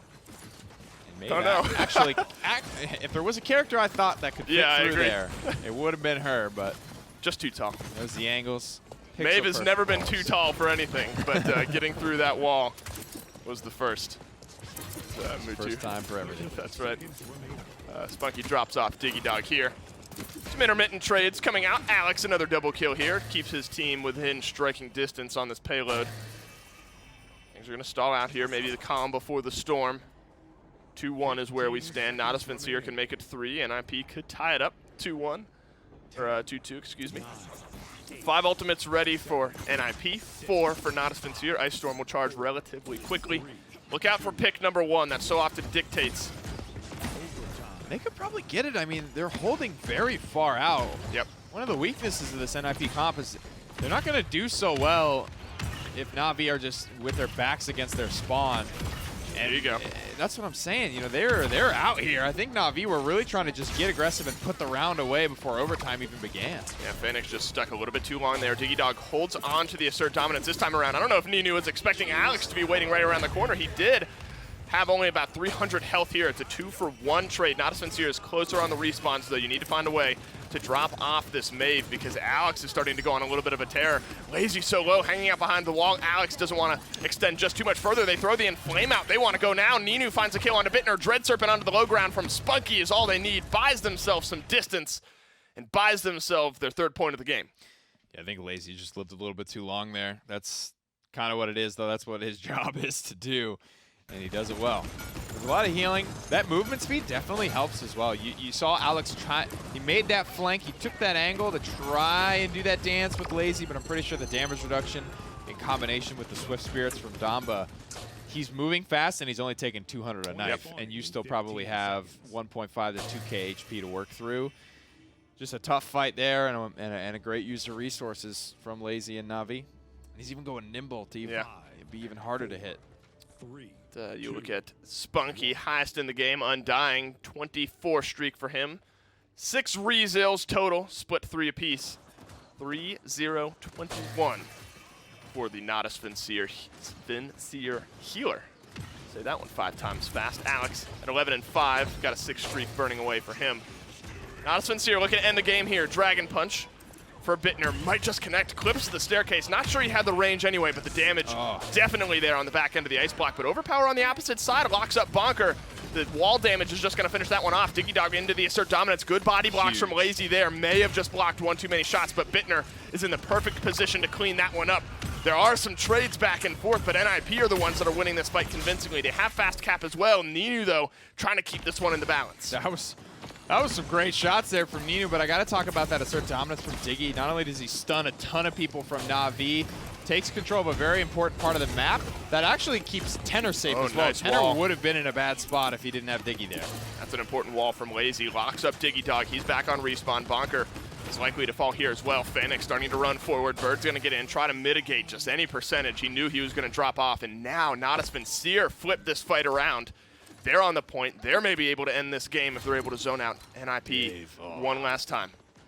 Ice Storm, look at that. Yep. Right there. Valdamba's Dread Serpent right there. Lazy Seismic Crash, it's right there. I mean, Na'Vi have resources. NIP are getting close on some things, but it's going to be a fight to the finish. Dread Serpent stuns him up. They're just trying to push him away from the point, and they might have just done that as zoning Dread Serpent. Damn. They lose the first one as well. That fight, if just a little bit longer, might have been in NIP's favor, but it was not to be. And Na'Vi tie up this series. I think we all deserve it. 2-2, down to a best of 3. 2 apiece. We're getting at least 6 games, which is all I was asking for. We might even get 7. They're going quick though, so Yeah. don't go anywhere. I mean, we'll go on break here in a second, but don't stray too far for too long. You might miss the remainder. Yeah, I mean, you might. You blink, you miss it. 4 games in the books here. I mean, it's been honestly, this is a perfect representation. We kind of use the cliche of, heavyweight boxers trading punches, but this really is a great example of that. I mean, 4-2 is the closest we've had, but it's checkerboarded wins, loss, all across the board. Lots of fun. Game 5 right after this.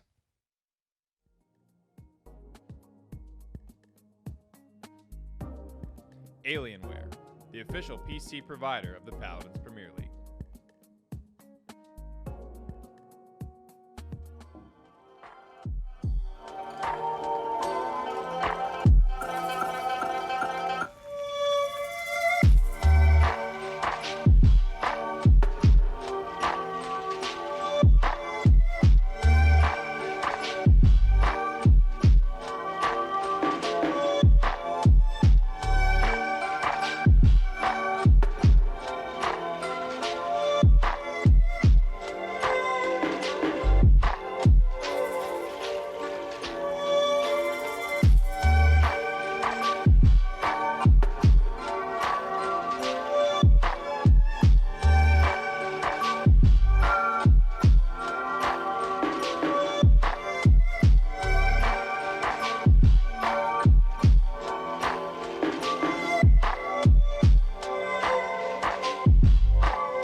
Welcome back to the PPL, guys. Only the tastiest jams provided to you from us here at Skillshot. An amazing game, Natus Vincere, 2-2 NIP Na'Vi. After winning Stone Keep, they did extremely well with how they played. Yeah, the Stone Keep from Na'Vi is really good. I think Ninu was a huge factor. That vertical rotation potential gave him a lot of chances to just get anywhere he needed to be, honestly. I felt like he was anywhere and everywhere that his team needed in. And the Drogoz was interesting. I mean, we saw some combustible come out. That's not something I would have expected to see because I feel like Wormjets gives you a lot more flexibility on that map to get to the places that you need to be to not be able to be countered. And I guess they figured he doesn't have a counter, doesn't need it, but I don't know. He wasn't able to do what he needed to with that. Right, exactly. Do you see that Bittner actually is? Bittner and Alex, both at the top of the damage charts here, 81 and 75k respectively. Ninu, not as much damage, but of course we've seen him get those picks, and here it is on the slash line, 17, 6, and 14. You cannot underestimate this man. This is why he had such an explosive entry onto this team when he first showed up. Yeah, I mean, he came out of nowhere to being a top player. I mean, he went from no competitive experience to Virtus Pro. In the previous PPL season. So glad he's finally here. Glad he's putting himself back on the map. And he had a standout performance, I would say, this game. I think I said before this game started that I didn't think he had a crazy standout game, but to me, proving himself on one of the most skill-focused characters, most skill-intensive characters in the game, I would say this was it for me. Yeah, I do agree with that as well. 17 kills overall, 4.0, 63,000 damage. Not as much, like I mentioned a little bit briefly before, not as much as you'd see on both Bittner and Alex, respectively, on both Drogoz and Eevee. Sorry, not Eevee, Maeve. But we did see that Ninu was just in the right place at the right time, really showing off that superior movement that Eevee can have, and really just showing off how well, if you hit your shots, how powerful she can be. Also coordinating with his team, too, because we know he's a new addition to the team and being where he needs to be, combining his ultimates. Like at the very end, Spunky uses the Dread Serpent on point so they don't touch. As soon as the Dread Serpent's about to expire, put an Ice Storm in the way as well. Just in case they had gone for the touch, it would have denied it completely. You know, just having that combination, syncing things up like that, showing how quickly he is gelling into this roster. Right, exactly. And I mean, we had mentioned it before at the very, very beginning of the set. Ninu has played a few scrims here and them with here and there with Natus Vincere, with Na'Vi in this case, and really we're starting to see him slowly meld into this team and be the type of player it is that we expect him to be, especially after coming from Sour Team. Yeah, and also it's like the creatives factor, it was pretty big for them. I think creatives had a lot of clutch potential, but Ninu is just performing really well. I think he's very flexible. He can play everything that creatives is playing, and he kind of just refreshing the communications and everything for the team. Even though I don't think he's a huge communicator, but that means that some other people have to step up, and they clearly have, because Na'Vi is looking fantastic so far these last couple of weeks.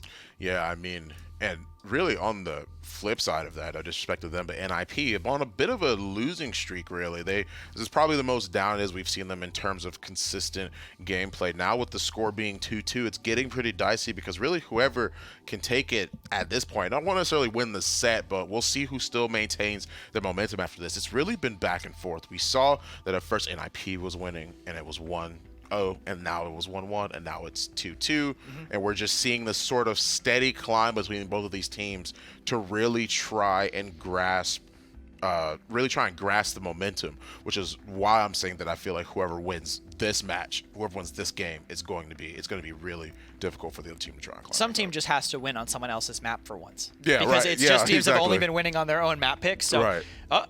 who's there? That looks like Bonker. Who's that player? Who's that pro player? It is definitely It's Bonker. That's a little bonus. Who's that player coming in from Bonker? Very kind of him to donate some extra entertainment to the stream because clearly I'm not doing enough.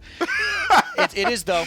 Someone has to win on someone else's map. Yeah, true. They really do need to. They need to figure out the strategies that they're trying to bring out and just execute properly. They need to be able to break down the strategy that the other team's trying to do on their own map pick. Right, exactly. I do agree with that too, because this is something it is that you brought up a good point. A point it was that I wasn't necessarily looking at from that perspective, but I mean, this is why you're providing the analysis. This is why you're here with me to open my eyes in this situation. That they really are only winning on their own map picks. That we really haven't seen a fight on each other's maps and one team winning over the other. And in this case, the map pick is Fish Market. Now, this is where what was the quote it was you had used when you talk about this map for Fish Market? It was like, this is where teams go to like die or like lose or something like that. Oh, that's where Na'Vi goes to lose. But this is Nip bringing them there. I mean, I just always, every time I see Na'Vi on this map, I just can't get my mind away from Worlds. Yeah. I can't get my mind away from picking Vivian on this map. She's not the best, and they decided to fall back to her. But it's been a long time since then. Very different teams. This is the map we saw Io's first win. Right, recently. exactly. So maybe we could see it out here. NIP, interestingly, banning Torvald too. That's an interesting thing for me because I know how much they like it, and that means to me that I think they might have a specific strategy in mind. I mean, in that case, like you said, you know how much it is that they actually like picking the Torvald, but would Na'Vi be keen to that? Wouldn't they have been that first if they opted not to go for the Torvald van first on NIP side? I think they would have, but maybe NIP is just playing it safe. They just have a specific draft they're trying to execute. Gotcha. And now NIP will definitely not ban. They shouldn't ban Atlas or anything. They'll force Na'Vi to ban it instead of giving it to them. So NIP will probably have a flex ban here. Strix is going to be one interestingly. So now Kinessa still open, and now will be uncontested. Na'Vi choosing to ban Atlas clearly, and NIP will either finish executing their strat with Kinessa. They're not going to do that. They're going to go with the Khan instead, leaving Nessa open for Na'Vi. Yeah, the Khan first pick in this case for NIP on Fish Market. Now we always see Khan being run here because of the fact that not only can he just throw as many people off on the side as he wants to, but just the presence, being able to hold these corners, Battle Shot being able to heal, and the extra shielding is always something to keep to be cognizant of, meaning that you have to prioritize Wrecker in some cases. You have to be able to try and break through that depending on who NIP decides to go next. It's also a flat map, so his shield is effective a lot more of the time. You don't really, unless you have a specifically indirect fire style of character, you're always kind of getting somewhat slowed down, at least by his shield. Na'Vi, I wouldn't be shocked, just because they do like Kinessa. I wouldn't be shocked to see maybe Ashe Kinessa, so deny that long distance coverage from NIP and then just take away the only sniper left. It could be a bait. It screams bait to me, because when I see NIP banning Torv Strix, I just think about them playing Tenor being pocketed on Strix in the past. So to me, that sounds like a specific thing they got rid of, and Na'Vi seems to be privy to that as well. May have picked by them a very flexible DPS again, can be put in any slot, and the ability to cross a lot of distance under Midnight, super valuable. And Ashe is going to cross all that distance during the Midnight, and going to have that ultimate to become invincible, to control space very effectively. In my honest opinion, it seems like with Navi's 2 picks here, because you just brought up the fact of the distance, the gap it is they can close once that Midnight is actually open. This tells me 2 things, is that if they do opt to go for the Kinessa, because you did bring it up before, is that these two would be somebody Knessa would be afraid of even with Teleporter, because they'd be able to put on a really aggressive zone, be able to dive that back line, as well as the interesting fact that both Ashe and Maeve really would have that sustainability power with Midnight, with assert dominance, just even if it's just for a little bit longer. In this case, I do like the fact they went for those two. And also brings up the question of whether NIP will opt to try and go for Cassie in this case, knowing those things about Ashe, Maeve. Cassie would be a smart pick. I could see Na'Vi picking it now just to keep that, but then they wouldn't Right. have a counter to anything that would need a hit scan. Like I think Right. an EV might be a little bit more free from NIP, but I don't think 100%. NIP are really a when I see NIP, it doesn't scream EV to me. Right. Alex is a serviceable EV, but Alex hasn't really had an insane, like, oh my god, Alex is in contention for this Right, yeah. incredible EV play.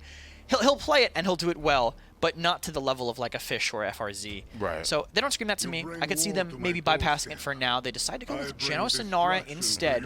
Genos with a Nara, interestingly. Oh, no, they're going to get rid Willow? of the Nara. Okay. Willow instead, maybe. Hold your Which horses. Okay. would leave things even more open to the backline hit scans if NIP choose to take it. Right, because now you're leaving open. Now you're leaving open Leon. Now you have the Conades that can already necessarily sort of deal with Willow. I'm not gonna. He has a hit scan presence, but that doesn't mean that his damage is really anything super scary. Storm of Bullets obviously is a talent as you mostly take on Khan, but at the same time though, won't deal as much pressure as a Leanne could in this case on NIP's side. They are thinking about it a little bit, what they might opt to go for. They are missing 2 damages, so that's obviously what it is they're going to try and pick as well. I do like the fact I do like the fact that you mentioned Eevee, because I feel like Eevee Leon would be good, but at the same time it's a tough It's spot. not an I NIP feel like pick exactly to you, right? exactly, yeah. It doesn't really feel like that for them to be able to stop.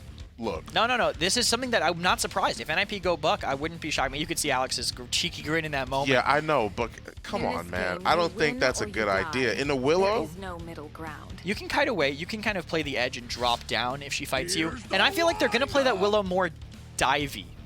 They're going to use that flutter buff to kind of go in with her rather than backline, because with Genos, Ashe, Maeve, and then if you go in with the Willow as well, that's a crazy dive composition. I mean, you were crossing a lot of distance. You were getting on whoever you need to, and they're going to play a Nara with Genos just to buy time for their dive comp to do something.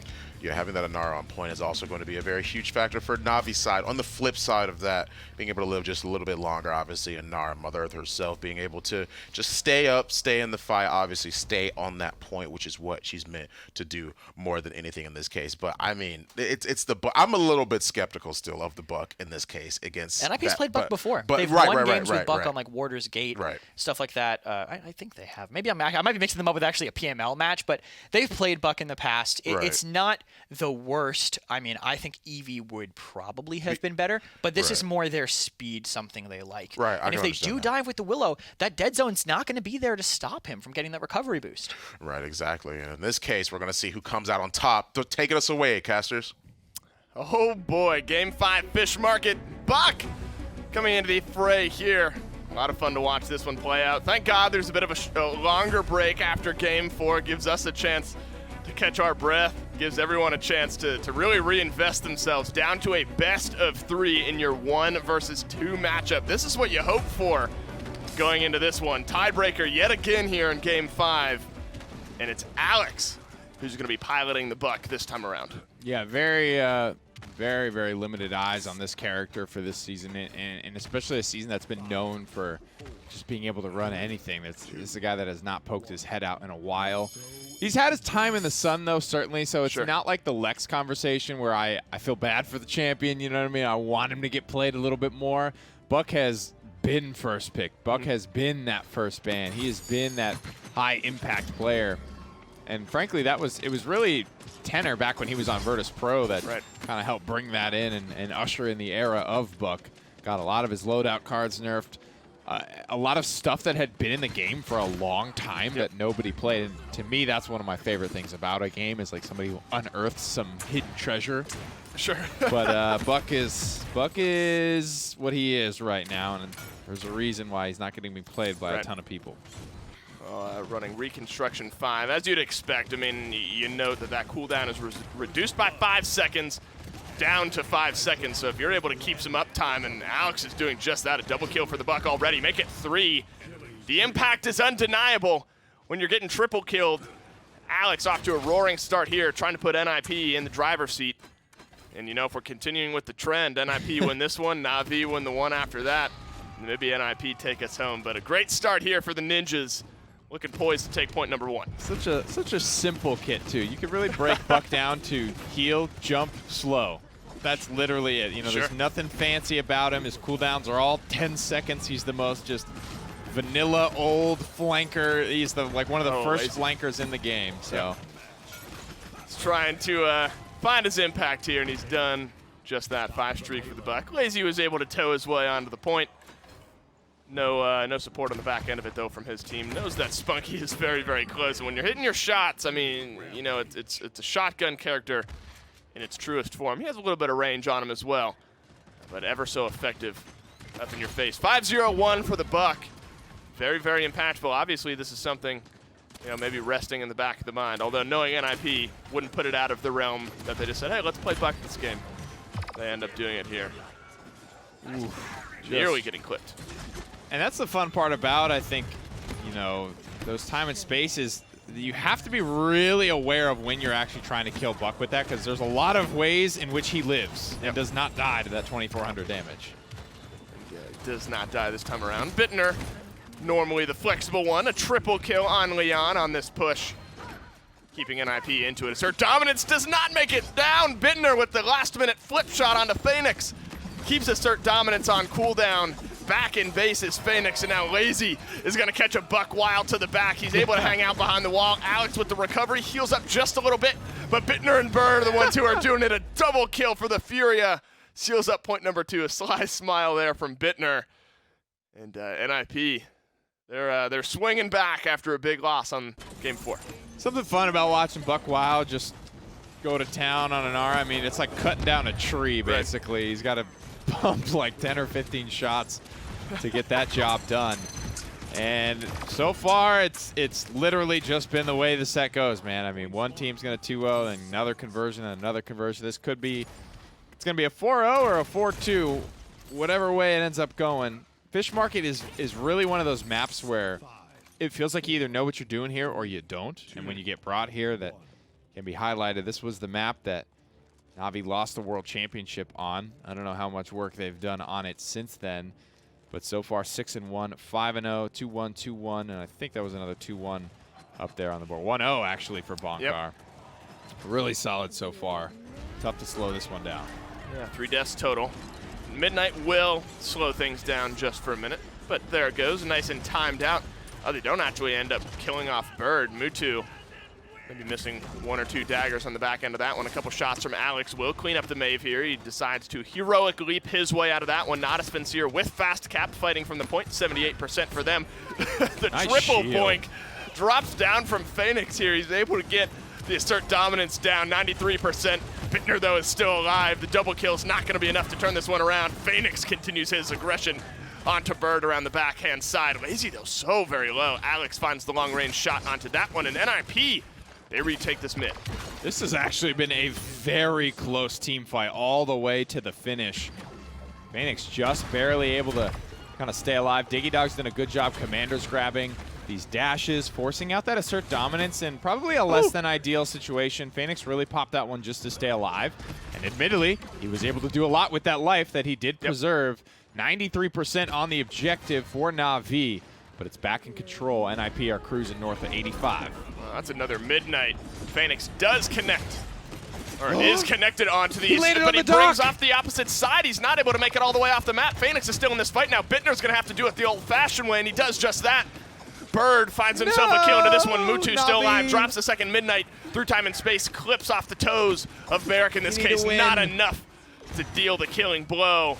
And NIP, they're rolling towards point number 3. Damn it. You gotta look at that. You gotta look at that overpower. Doesn't fully connect, but it's okay as they find the kills on the back end. Don't you see what this means, Dave? That was the one chance for the docks on Fish Market to actually be relevant to a team fight right there. If Na'Vi could have brought that one back, that would have been so exciting. Nobody ever goes on those docks. Yep. They're all pathable. It's all playable territory all the way out to the end there. But nobody ever does anything with it. And I was super excited for it to actually mean something. Well, it meant that Bittner got an extra kill in the fight, but not too much outside of that. Here's some offensive presence from Natus Vincere. I mean, this is an important map to, you know, really strike early and often on the defensive end, because once you're pulled all the way back there, once that payload kind of crests that hill, you're almost worse for wear on the defensive side. So if I'm remembering correctly, only on the first offensive ice mines has either of these teams failed to convert. That was, I think, our only 1-1 so far. We'll have to see if that keeps true here. 1:20 left on the clock. Like you mentioned, though, there's a lot of distance between here and there. So if you can't get something going, you're going to lose a lot of time for every fight that you lose. Mutu has had these midnights up so often throughout this game. This one pretty impactful. 3 kills for Natus Vincere, lose 1 in the meantime, but the payload on the back end, Bonker's just inching it closer. And if Bittner's able to drop off a kill here, things look a little better. He's not able to do so, as they're now cycling back to try to defend. But, you know, Bonker, I think, realizes it's a losing fight for his team. Might as well get some payload progress. Is going to drop the dome shield, delay this one out as well. You can see Alex jumping around in the backline there, looking for a kill. One more shot on a Ninu will do it. And suddenly they're fighting on the front foot. Coming up over the top of this hill, turning things back and forth. We've seen these, I mean, these fights, they go to the bitter end. They go until like 1 or 2 people is left standing. Yep. These are 8-kill, 7-kill fights. So just seeing 1 kill and then one team back off, that's not the way. I mean, these are very salvageable until they aren't for either of these teams. This could be it. Remember, these teams have converted all offensives, Na'Vi and NIP, except for one. So it looks like they're looking to do more of the same here, burning everything in the tank. Assert dominance through time and space, connects. Doesn't kill off Bonker, but the back-end damage from Phoenix does just that. Diggy Dog, though, gets a kill as well, but the respawns are going to be a little bit closer here from Natus Vincere. Enlightenment up into the air, goes just wide. Bittner dropped off by Spunky here. Natus Vincere in control of this fight as Ninu throws his hat into the ring as well. Alex still alive, but it's not going to be enough. A successful defense pulls this one back to 3-1. A welcome change, I think. Not out of this one yet. Na'Vi still have life. Defense? We'll have comeback mechanic. Defense, I hardly. What's a defense? I hardly know her. It's really, and here's another look at that. So it doesn't quite have the trajectory. Oh, no! And right over. And Phoenix just pops the shoulder bash, drop. That's what happens. Yes, the gravity. Yeah, you get real thick, real heavy. Come on back down, and Phoenix just on the perfect line. Kind of cool either way you slice it. I would have liked to have seen Na'Vi win that fight just so we could say that it happened, guys. We could say that we were all here in chat to witness the docks on Fish Market actually be relevant to the level design. But that day is not today. I mean, you could argue that it kept them alive just a minute longer, but that's all. That's all peanuts because they lost the fight anyway. 5 resiliences for NIP this time around. Looks like Overpower did connect. Hopefully not making any mistake of it this time. There's no dock over there for Lazy to land on. Front line halved for Natus Vincere here. It's down to Phoenix. But he is going to back off. NIP are on the point as they force Natus Vincere back. One more capture will seal up game number 5 on Fish Market. 3-1 is where we stand. One more fight on the back end of it. Midnight drop down. They get the dismount onto Lazy as well. That's something you have to look at. Mutu now on the flank on the opposite side, 90%. It's going to be down to Phoenix to drop in there. No ultimates ready, though, for Natus Vincere. And Flame for NIP might just seal this one up, but Ninu and Mutu combine for a kill onto Alex now. That's a big drop-off on damage, but Bird, he'll be fine to supplement that just as well. Diggy Dog finds the kill onto Ninu. It might just be down to Mutu to find one last touch. He's able to do it, loses his life in the meantime, and NIP, they're rolling to game point. Well, if you ever needed to see the value of a good overpower, that's probably the clip I would show you. One skill connects all round long, and it forces, I mean, at a minimum, 60% is captured off of hitting that overpower. Yep. But not only do they capture off of that, I mean, you put Na'Vi in this terrible situation where Phoenix has to dive in to get a touch with no ultimate. He dies first just because that's what he's trying to do. He's just trying to give them a fighting chance, if you can even call it that. Right. And it's kind of an anticlimactic end to the game, but that's Overpower just winning the game, and therein lies the strength of Khan. That's right. Well, it is set point after a long, tumultuous set. NIP just 1 away from sealing this one up, but if history has any indication, Na'Vi certainly within striking distance. Let's see how it plays out right after this.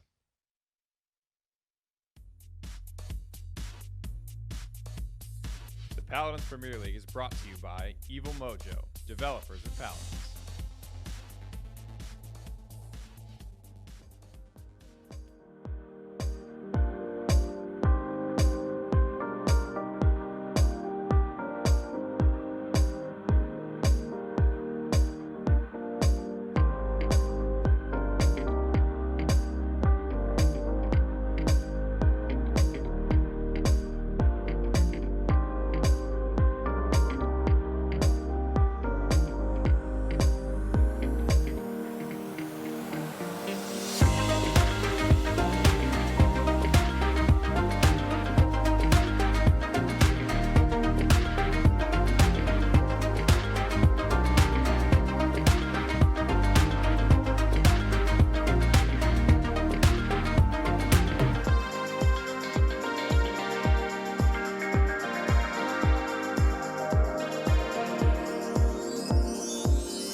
Welcome back, guys, and not necessarily unfortunate, but an unexpected turn of events. We see the Buck comes out.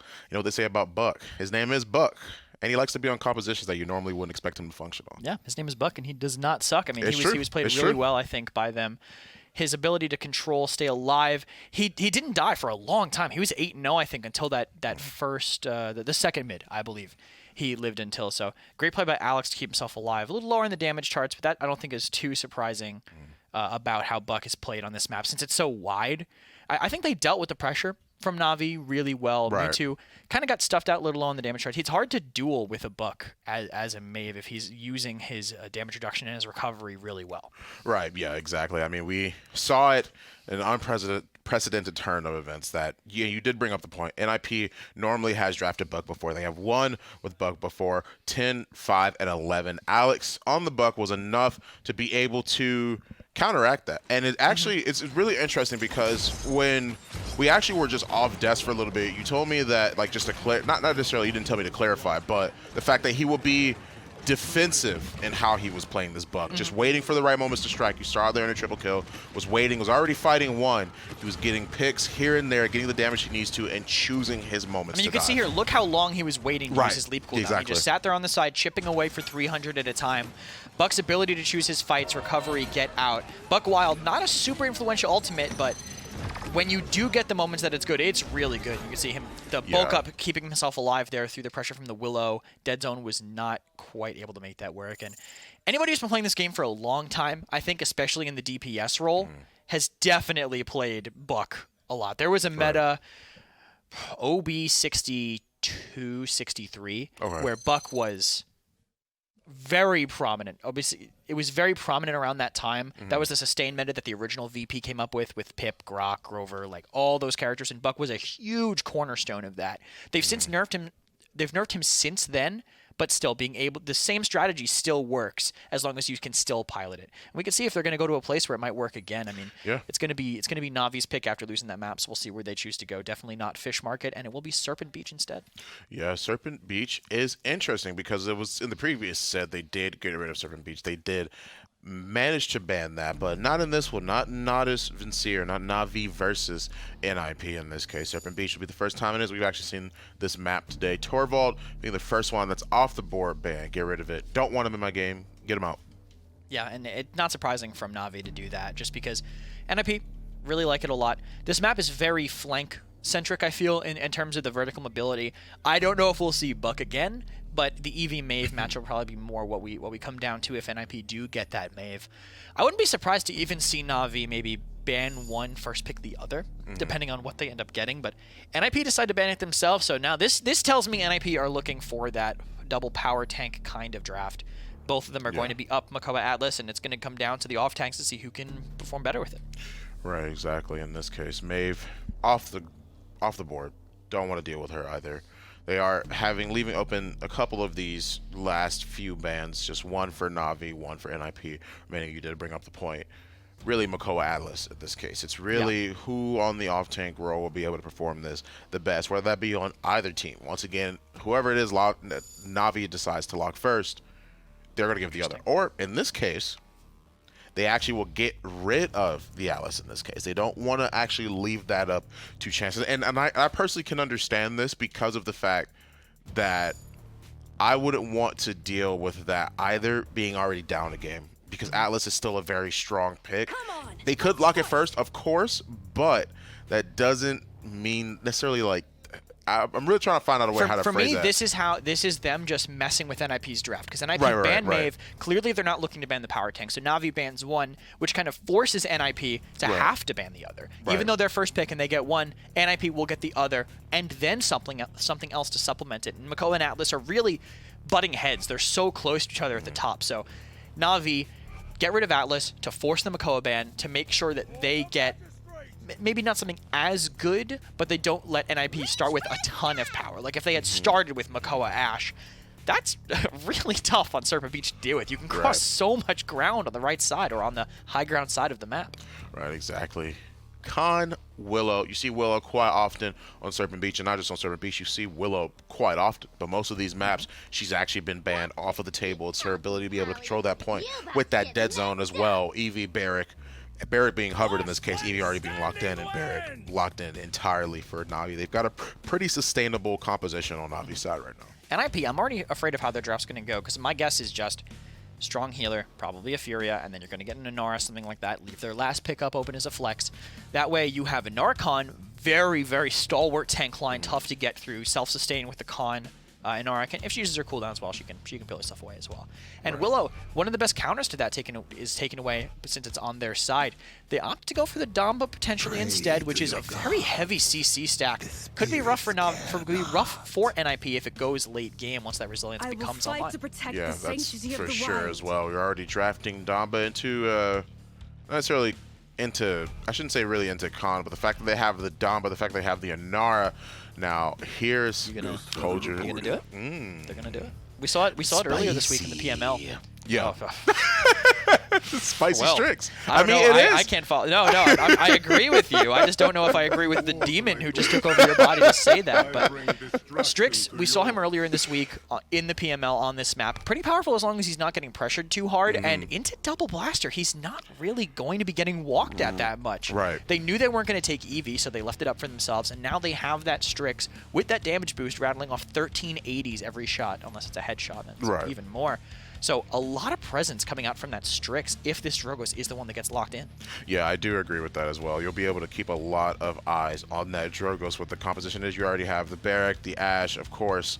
I mean, Barrack obviously going to take Tinker in this case. It'll be a lot harder for Eevee to be able to hit her shots, but Strix being able to stand in a position where he won't really be able to be messed with in this case, which you did bring up that point, will be interesting.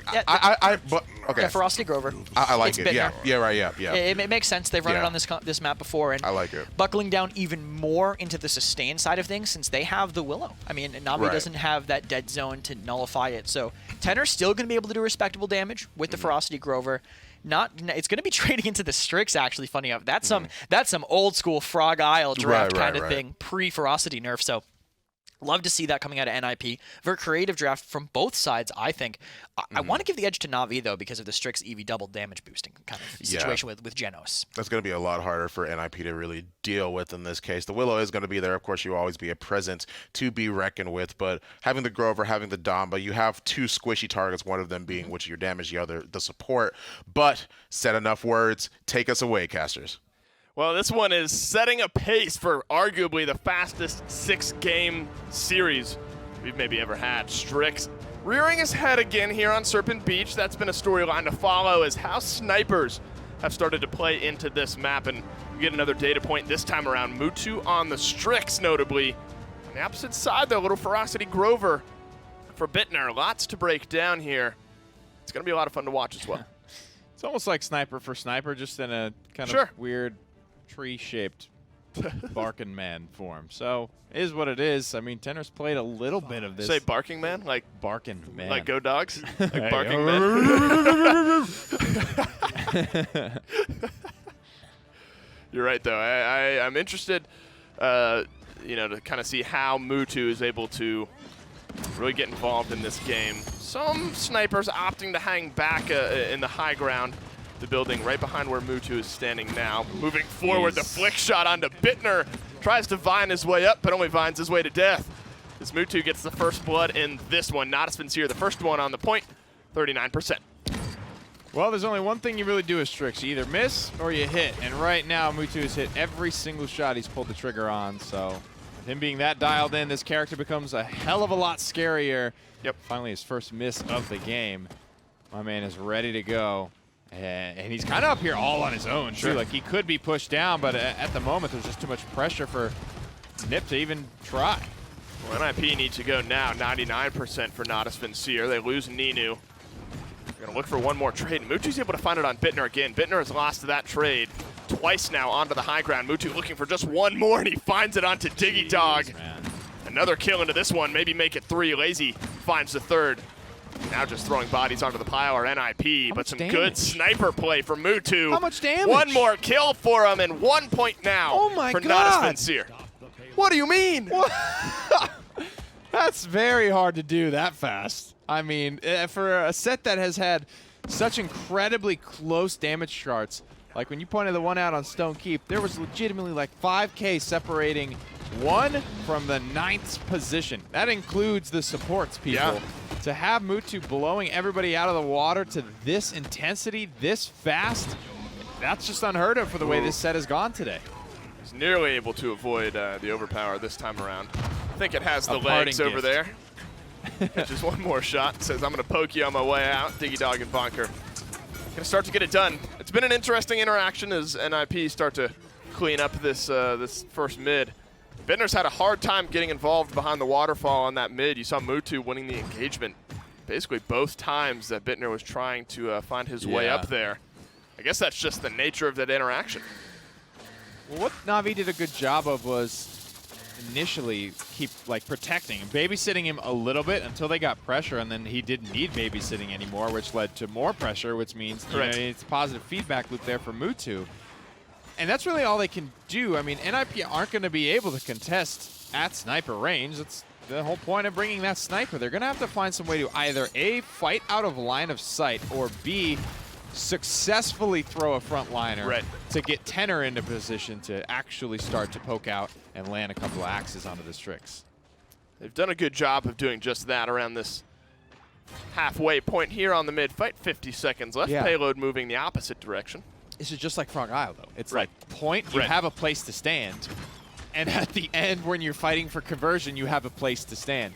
Everywhere else, you don't. And there's a reason we see Kinessa much, much more often than Strix. She can actually rotate to this high ground, try and do something in the interim. But for Mutu, he's really got to find some interesting angles and hope that NIP are making themselves available. And that has not been the case just yet. Bonker maybe missing one too many shots onto Mutu this time around. 10 seconds remaining. Alex and Lazy trading back and forth. This one will at least go into overtime, but plenty of ground to make up here, especially with the high ground immediately going over to NIP, fresh out of spawn. I think Diggy Dog dropping off Lazy here might just do it. Spunky on the back foot as well. Maybe just a little bit of delay as the shoulder bash rips through. War of attrition starting to come to a close. I say that, but now Natus Vincere are starting to get this one moving a little bit forward. But this is where maybe the brakes really get hit, because NIP are going to have free high ground coming out of base. How much ground can you make up, though? I mean, Natus Vincere, 5 ultimates ready. 5 ultimates ready for NIP as well. We've seen overtime pushes a few times today. Certainly have, and it's a lot of ground to make up for. Final stretch about to commence. There's a little time and space going fishing, but it comes up dry. Only finds space. There's the whirlwind, drops down, so NIP are at least willing to invest that. Look out for maybe an assert dominance here. Dome shield as well from the barrack onto the backside. Bonker with the first kill in this engagement. Ninu is no more in this fight. Either is Lazy. Alex finding tons of value out of this Willow. Mutu just one shot away from death. Alex finds it. And a double kill from the Willow is going to seal this one up. Now we're tied at 1. If he's on the high ground uncontested like that, it's literally a timer. I mean, he's too good to miss shots wholly and completely, to not get a blast flower set. Even if you get somebody on the absolute edge of your fall off, you still get a stack of blast flower, and you will still do more damage the next time you shoot that target. It's just a math problem. You can't let Alex go for too long. Doesn't have a ton of damage. That's because I think he has to be super aware of where Mutu is, man. He just cannot afford to get hard countered, and I think that's the real reason we see Strix here, is to handle this Willow. I mean, Leon has been attempted today, somewhat unsuccessfully, and it's really just that potency throughout, right? When Fishy builds damage reductions, that one, 1,000 damage presence isn't enough to then, these little 200 damage pokes from Leon. You need a high-powered Talon rifle to be able to actually complete that frag. Oh, nice just burns him away. What do you mean? Oh, no. Diggy Dog burned away. The shield was not going to protect you from that one. Natus Vincere looking poised for another mid-fight here. Seismic crash from Bonker. Not out in time. Gets shot out by Mutu. A double kill for the Strix. And he's feeling right at home on this mid. 75%. They just plant lazy on that point. Tell everyone else to go forth and frag. And they find themselves their second point here on Serpent Beach. What a sick performance. I mean, it's been so much about the team, and frankly, even the front lines for Na'Vi for me for a lot of this year. It's kind of been a minute, I feel like, since we've had just Mutu just carry a game like this, especially on a sniper. He's known for, all kinds of stuff, but not really like the sniper. It's not really his home base, so to see him come through with a character like Strix on a map that's very weird for it is a lot of fun to watch, and I think it speaks volumes about where Mutu is right now. Poor Diggy Dog has caught, I think, 2 of the last 3 flares straight to the grill. One just enough damage to send him towards his death. Another one just prior. He's able to shrug that one off, though, and drop down to the low ground. A little bit of a revenge onto Mutu this time around as he catches that trade. NIP looking very good on the start of this defense here. Quick ultimate inventory tells you that only overpower is down for NIP. Everything except for flashbang for Natus Vincere. Still damage charts heavily in favor of Mutu this time around. I believe if we look at the items, they were building 4, now 5 havens for NIP. They're really trying to mitigate Mutu. Yeah, and hopefully all that's really looking to do is push your TTK into one more shot, hopefully. That's all you really need to survive, but it's a lot of time when you look at how long it takes a sniper to refire. And Ninu definitely still a part of this game. This is a bit sloppy right now, like the payload, you got to remember, is all the way down there. Still moving. Backdoored a little bit. And people are all over the place right now. I mean, this has been a very sloppy round. Honestly, it's been clean-cut Paladins, honestly, either way. It's been heavily one-sided pretty much across the board. This is probably the sloppiest we've seen. Still exciting to watch, though, as Bittner is forced to vine his way. Have that one. 30 seconds left. Dome Shield in the same spot as last time around. Full strength for both teams as we look out for the first pick, and it's Mutu finding himself comfortable back there on the back. Bird slithers his way through, but he's standing right in front of so much damage right now. One more shot will do it, but he's able to heal himself up. He stays alive. Lazy not only doesn't find the kill, but he only finds death. But Ninu, the Havens are not going to save you from Ninu this time around. They push it through, and now they're 1 point away from forcing a Game 7. 2 clutch shots there from Ninu. Yes, they're low health. Yes, he's just kind of last hitting, but, I mean, you got to get the kill. You got to get the kill. It's competitive play. People are concerned about the win and the loss, not who gets the last hit, whose stats look the best. Ninu has really managed to find a voice, but that's just the story for me for this brand new player in the PPL. Yeah. He's really never been in the spotlight on the teams that he has played, at least from the outset, at least the way these comps are set up to succeed. He's never been the guy that's had all the weight placed on him to be the win condition, but he continues to find a way to force himself into the conversation because he's just that good. Yeah, and it must have been Jaguar Falls. We were talking about Willow sometimes building a little tanky, a little bit of resistance, has both Blast Shield and Haven this time around. So you bring up TTK, going to be a little bit harder to kill off Alex here, but if you're regularly hitting your shots, it won't matter that much. Take note of the back line there. Ninu with a flank around the backside. Seismic Crash connects on his Funky. Bonker so low, he's not able to step out and finish off the kill here. NIP have 20% on the point, but Natus Vincere in a good spot. Mutu, Alex, both trading out 1 for 1, but Bonker is the one who drops off for NIP here, so a frontline advantage goes for Natus Vincere. Faithlight's going to look to find something for Alex here. Just a few poke shots onto Mutu, who's able to drop back behind the wall there. Turret targeting. Looks towards Willow, but Alex says no thank you. Faithlight times out. A little bit of plug damage, but no kills. Frankly, pretty good. mitigates a lot of blood loss there, I think, for NIP. Ooh, misses. Miss overpower, man. Given the impact we saw that I have on Fish Market, that sucks to miss now. That's a very low health assert dominance for Phoenix. Keeps him alive. Whirlwind as well. Good Dread Serpent from Bird on the opposite side. Gets some good value on a Natus Vincere. First kill in this one goes on to Spunky. Lazy next to drop down. Can't count him out of it. Not until Ninu is dropped off, who stays alive. Finds a kill on a Bird. Mutu drops off, though. It's Ninu and Phoenix against the world here in this case. And they're on the wrong side of the map. They're in NIP's base. They're going to get staggered out here. Fast cap. Maybe one more touch. Did end up getting in. Did end up getting a touch here. Phoenix, though, drops off. Double kill for Alex. Now maybe just delaying the inevitable. As NIP are at a 5v3 advantage. Yeah, maybe if they could have gotten out of that one clean. Dome shield, okay. Throwing a front line in front of Mutu as well. He really doesn't have a lot to shoot. They're spending resources. Na'Vi try their best, but NIP and the comeback mechanic are simply too much. An important mid fight. Now NIP have a chance to force this one to a 7th point. Tie it up. Na'Vi cannot win the game here. Looking to just delay a little bit as Ninu has the Ice Storm. Hasn't used it just as of yet. Yeah, just some bad trades there in the mid. Puts NIP in the driver's seat. Big connections there from Ninu, but there's a lot of healing between Grover and Khan. True. Diggy Dog and Tenor spend a lot of time rotating around together. Honestly, whatever they're playing, whatever map it is. Fun little action there from Bonker. That's how you get up here as a Nara character. Not traditionally known for her mobility, but there's a couple of choice spots you can do some cheeky stuff with. Say, where's Inara? Has to be in our base. There he is. Phoenix on the back line. Kills off Bittner here. 63 health. One more shot will do it. They call out the flank. You know, you laugh, but you're probably right. They probably take one look at that payload, don't see Inara, and, well, there's only one other place she could be. And there she was. And there she was. Hiding up in the corner with a cheeky face is, I don't know. I like to think if Inara, you know, her personality in-game, she struggles on so many maps, like the one place she gets to go take high ground, she's probably so excited about it, and then, you know, that happens. Then that happens. It's all right, though. I mean, in a world where that pays off, now this is a successful push.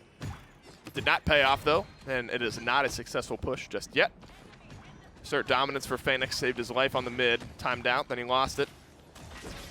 Looking for a good impact here as we round this next choke point here. Some good ultimates ready for NIP. You have to be careful how many you use with this much time left, or with this lack of time left, I should say, on the payload push, because, you know, Natus Vincere just need one more mid-fight win. If you use too much and they're able to defend, you're much more worse for wear.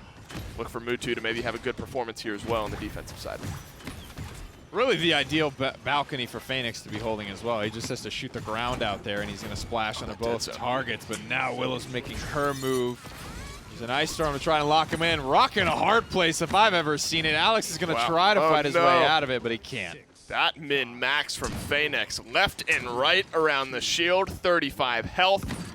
No shot's going to clean that one up. Overtime begins. Teammates respawning. Diggy Dog's the next one to throw himself into that pile. Now it's just Bonker. He's forced to back off here. Overtime's going to expire. Still 3-2. Half-fast cap for NIP. One more point to win it for Na'Vi. Now you're in a bad spot where, you know, if NIP capture it, they could push it for the win. So you really need to try to seal this one up on this next mid. We've effectively tripled our amount of failed pushes so far in this set on Serpent Beach alone, and I just, you know, we're getting down on the wire. It's game 6, right? We're almost getting towards game 7. I just wondered, pure conjecture here, maybe it's just, you know, as you get later and later into the set, these maps become a little bit less confident, right? You put your best foot forward early, and as you go further and further, you know, the strategies are a little bit fuzzier, maybe a little bit out of focus. And that could be leading to some of the more close games. And that's why the best of 7s can be fun, right? If the playing field is more level towards the end of the set, you're in for a better time. Well, Bonker has caught 3 shots from Mutu playing this back line here. Another one over onto Alex on the opposite side. Everything except for the Ice Storm available as we round it out. Now Dome Shield is back on a cooldown as Lazy drops that one down through time and space, looking for something. Doesn't end up finding Alex, is maybe what he was looking for that high up. Spunky just wide here. Diggy Dog trying to keep himself involved here. Dread Serpent from Bird. A little bit of value, no kills just yet. Oh, but Mutu sneaks the shot around, finds the first blood, and this one onto Alex. A couple more shots onto Bonker will do it. Ninu's gonna fly the corner, find that one. 45% for Natus Vincere. No. NIP are getting ripped here. They're all respawning back in base. They're staggered out, and Natus Vincere may have just forced a game 7. That's the late game whirlwind, just not accomplishing anything. Alex comes out of base, flashbang, flutters blind into a wall. Now he's on the low ground. A terrible spot to be. Yeah. And it's a game 7, baby. It's what we all deserved, really. Isn't This it, though? is it. Isn't it, though? Forth. Back and forth the entire time. A little nervous if I'm NIP or if I'm Na'Vi. Haven't won 2 straight all day today. Nobody has. Ball back in NIP's court. But this is what you deserve. This is a 1 versus 2 matchup. Both teams exchanging punches. A little bit of sloppiness in this one, but by and large, very clean team play if you look at it from a series perspective. Yeah, enjoyed seeing the Strix pay off, man. Teams take risks. Sometimes it doesn't pay off, and you know, people meme them for it or talk on Twitter about it, but that is a risk I think paying off for the most part. You saw adjustments, not in trying to like slap Mutu in the face or just put somebody on him the whole time. I think they were trying to more fight out of line of sight of him, because you see he was really just kind of free-firing, sitting in that little nest the whole time, but it just didn't work out. And then there were moments where, you know, Mutu maybe fell out of favor, but around the end of it, he hits the shots that matter. He gets Na'Vi one more win, extending this one to a game 7, which is coming at you right after this.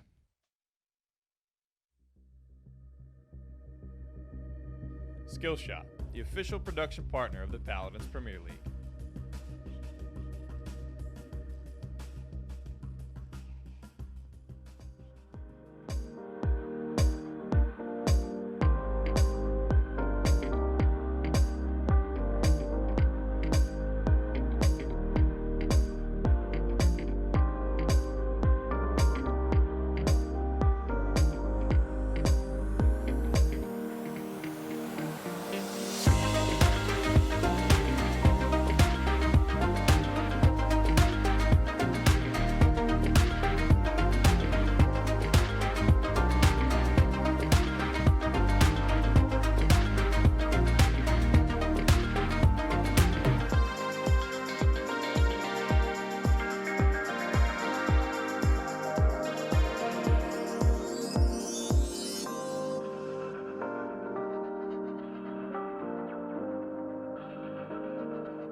Welcome back to the PPL, guys. You already saw it here. And first, Serpent Beach, now it being tied up 3-3. We are currently at a game 7. Natus Vincere NIP playing out of their minds. It's been an absolutely amazing sit, regardless of who wins. Oh, yeah, for sure. I'm so glad to see these 1-2 seeds so contested. Although I don't know if they're 1 and 2 in the league right now, but still, they're up there, still fighting for that contention. And I think those are a little bit of a misstep in draft by NIP, bringing us here in a position where Mutu could just free fire as long as he could. I mean, Mutu was almost uncontested most of the time. He was even taking his time to line up some flare bank shots while he was up there in the high ground. But double blaster, definitely not the play, I'd say. Oh, sorry, it wasn't double blaster. They switched the Either way, they didn't have a real way to contest him. Frosty Grover used to be good, better into Kinessa when you have to have that charge up time for the peak when you shoulder peek back out.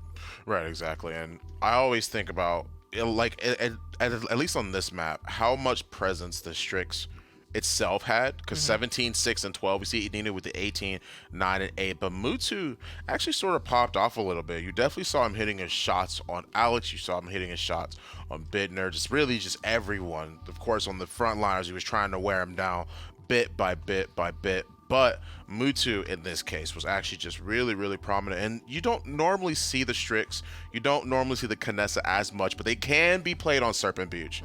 You can definitely see them being played on Serpent Beach. Yeah, I mean, it's definitely something that's kind of rose to prominence more. Like I said, we saw it in PML a couple days ago. And other than that flashbang, everything he threw, everything he threw out more or less connected, he was able to do a lot damage-wise, relatively uncontested. Grover, definitely not the play they needed to deal with him, I would say, especially in the end, that little flashbang he had to full blind the Willow while she was rolling out. But great draft by Na'Vi. And now, if they want to win this set, though, they're going to have to win a map they didn't pick, which has yet to happen so far this set. First pick has won every single map, I believe. Yeah, I mean, that's a good point to make. And you have said it before. They haven't really won on map picks that weren't there. So if if NIP or Na'Vi want to be able to close this out, less so for NIP because it is their map pick. Yeah. More so Na'Vi's chance. They really have to step it up and make sure that they are able to close this one out because this is game 7. We've had a close set literally all game. Yeah, and I don't think Na'Vi played. I think Na'Vi played very well that game. I do think that draft was kind of handed to them. Right. I think the Mave ban when NIP have really not shown a lot of confidence in EV, followed by Na'Vi kind of shaking him up with the power picks. We'll have to see where they end up. What map NIP will win on this time. And Bizarre, a favorite map of mine, very new. Same, actually. Something that we've seen some interesting things out of Na'Vi before. I mean, they've pulled out the Kinessa on this map in the past with reposition, able to kind of shoot through those gates and have some really interesting rotations, something that we don't usually see a lot, but Na'Vi will pull it out. And Na'Vi, if they can stay as flexible as they were in draft in that last game, they can take this. They can be the first team to win off of their own map pick. Right, I agree. And it's Bizarre is a personal favorite map of mine as well because we always see so much crazy nonsense just happening all at once because of how centralized the point is and how many places you can peek and see what's happening on the point, be able to fight because you always see there are literally fights happening everywhere on Bizarre. And really this, I believe, is a great map to end it on for these two teams because this is really the map where you see who really has control because of how many fights are breaking out around the point. You normally see who is really in control by like the first few kills because normally that is forfeited space here and there. The biggest thing is I think is disengaging from the mid fight too. Right, exactly. It's very hard, I think, to get away with how wide this map is. You can really have those long sight lines you can play with. If there were ever a map to repeat DPS Grover, it would be here. We've already seen it being very strong on this map, and I think smart ban by NIP, ban Khan, and now Na'Vi probably have to ban Atlas. Otherwise, NIP will get it. They could leave it open just so they can get the Ashe, but if Na'Vi ban the Atlas, then NIP get Ashe, and Na'Vi don't get the Khan to kind of deal with it. They'll have to probably shift into a Ruckus composition or do the Inara Barrack. Right. That would be not the best for Na'Vi. I mean, I can't really find a way to sugarcoat it. I don't think that would be what they want. So Na'Vi very, very indecisive here because either way, they lose. This is a good start ban-wise for NIP. Right, I do agree with that. They opt to go for the Inara, though. They're like, look. That's smart. If point presences, regardless of the fact, if we take it off of the board, they're going to have to flex on whether it be us or them. We're going to have to flex on some pretty weird stuff in this case. Atlas is being hovered for NIP currently. They did leave it open, but explain a little bit as to why that is a good ban. Because now Na'Vi will respond with Ashe Barrack. Exactly. And they'll get the only point tank remaining, and they'll get the best off tank remaining. So now they're going to be stuck with Nando point tank. Right. I was going to say Ruckus point tank. That's not what I meant. But yeah, Barrack Ashe picked up with them. So NIP are going to have a suboptimal second tank. So unless they go triple tank, triple DPS, they're not really going to have the same presence they would have otherwise. And triple DPS with Atlas as your solo tank is rough. Atlas does not handle that role well. Once his cooldowns are gone, he's not the best. He struggles a lot. He's still great at poking, but not really at being a tank, which is what you need him to be in that position. There are definitely a lot of it's pretty long cooldowns for Atlas's abilities just in general. So I completely understand what it is that you mean. Him being one of the only point tanks it is, if they opt to go for the triple DPS and really just leave Atlas on solo tank. They have to go Nando, I feel. Right, yeah, they literally have to go for Or it could be Term. It could also, I know it's me saying that, but trust me, I promise you it's coming from a place of normalcy. I trust you. It could have to be Term at this point. That could be another option. They could also just draft multiple flankers and go in, but again, they haven't really liked the Eevee. And that's one of the better flankers that's left, so not having that is gonna mess with them a bit. Good ending here. I think good continuation, by Na'Vi. They're gonna go with the Strix again, which isn't a bad idea. Right. Because they're not gonna have an off tank that can cross the distance to get onto him. He'll be able to keep free firing. Yeah, I do agree with that. We do have the Geno Strix on Navi's side as well in this case. They do see that 2 individuals have been picked for him. The Strix, once again, they are opting to run it again. Genos in this case. I mean, Luminary buff, sneaky damage from Ashe, from Barrett, from Strix, can really make anyone a hard hitter regardless. And here comes the buck.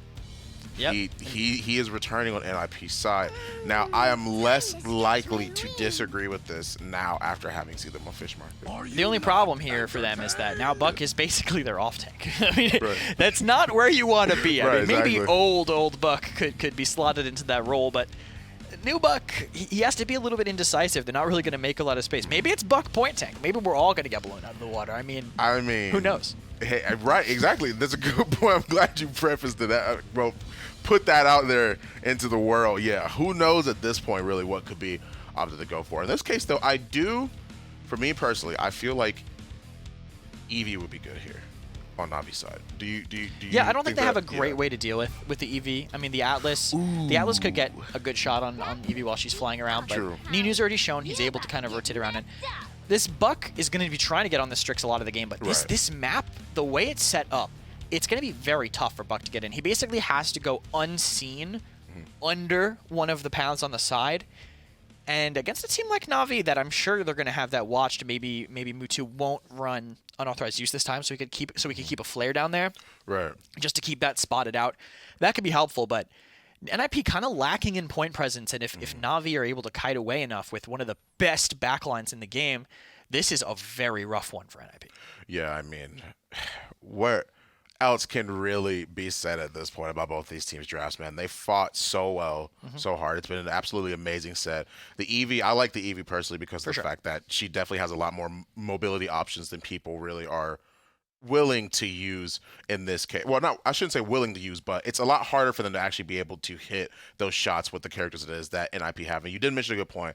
Atlas is an option it is that you could have in this case, but really, it's really looking at the triple DPS is what she's trying to take apart The right Atlas now. is just going to get bullied out by the Strix in the barrack, I think, more than anything. That he's not going to be able to sustain. Maybe he can get one good deja vu onto him while he's trying to rotate around, kind of deny that shield value. But with the rest of the team around, it's going to be hard. I mean, I already mentioned that a strong backline is what Atlas's best counter is. I mean, that's why you see characters like Victor kind of taking those reins and bringing in Atlas. Also because Mirage goes through shields. That's kind of just a little bonus at this point. But Strix is a very powerful backline, and Atlas won't have an off tank to make room on another side. Right, exactly. The backlines will be free firing on him no matter what he tries to do. It's all onto the Buck, which is probably going to be piloted by Diggy, to make that room.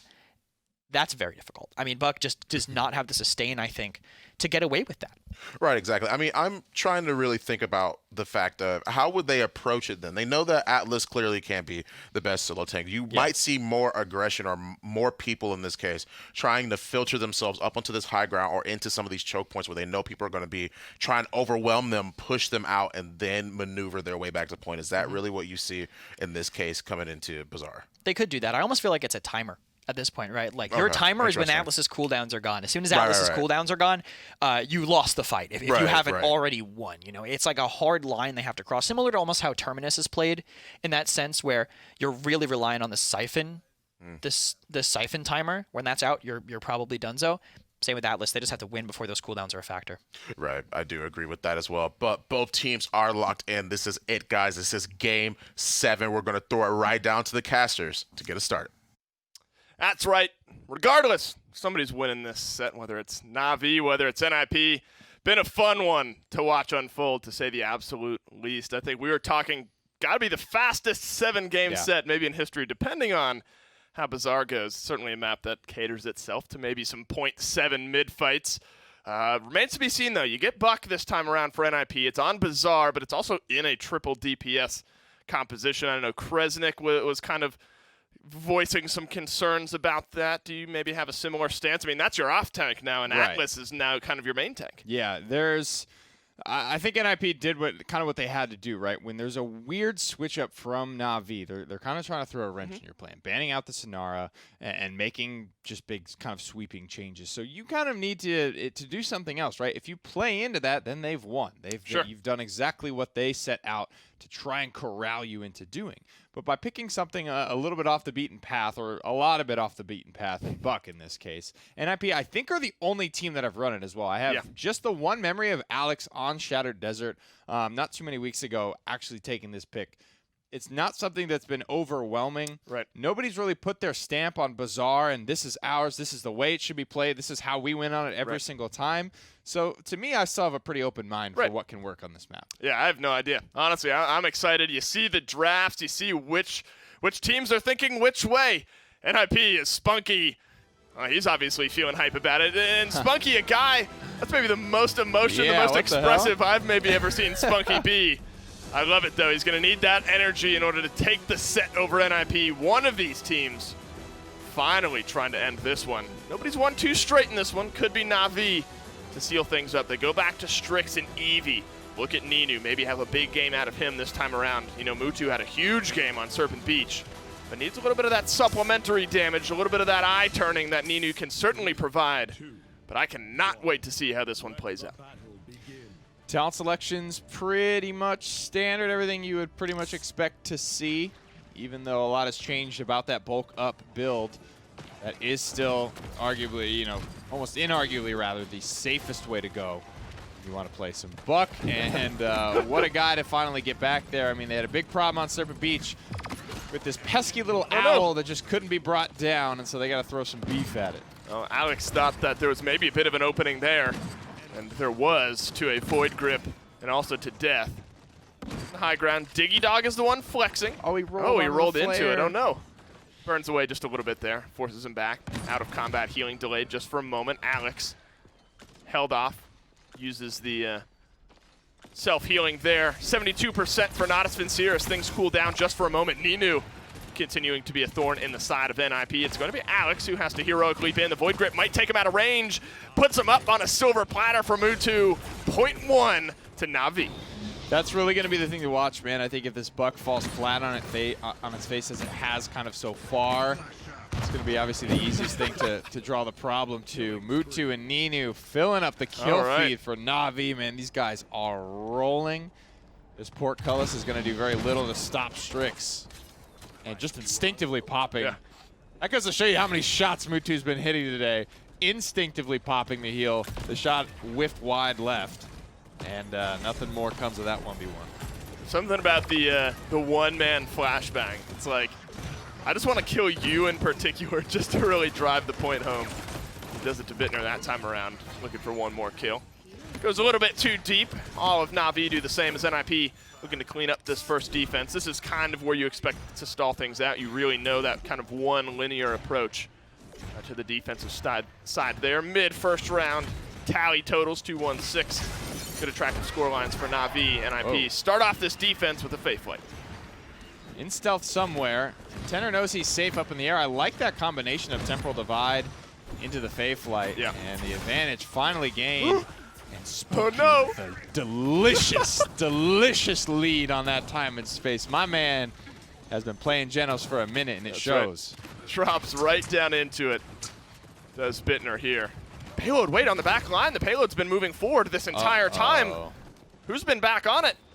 It's the Barrack in this case is back around the backside. It's been Lazy who backdoored everything. They're going to be able to turn around, but he drops down the dome shield. If nothing else, he's moved the payload out of that one big long alleyway. Now Natus Vincere are able to fight with 40 seconds left. So much time for them to get back and get involved in this one, and you don't have to worry about that one long alleyway that you've had a hard time fighting down. It will inch back just a little bit, but so much progress gained there for Lazy. How are you going to get backdoored by a Barrack? Yeah, wait, what happens there? What direction does he go that possibly has him out of sight? The quote of the day for Lazy's Barrack, where did he come from? Yeah, the flank on Brightmarsh, the backdoor attempt on Bazaar. A lot of ways Crazy to go. I mean, high ground and low ground on the left and the right side.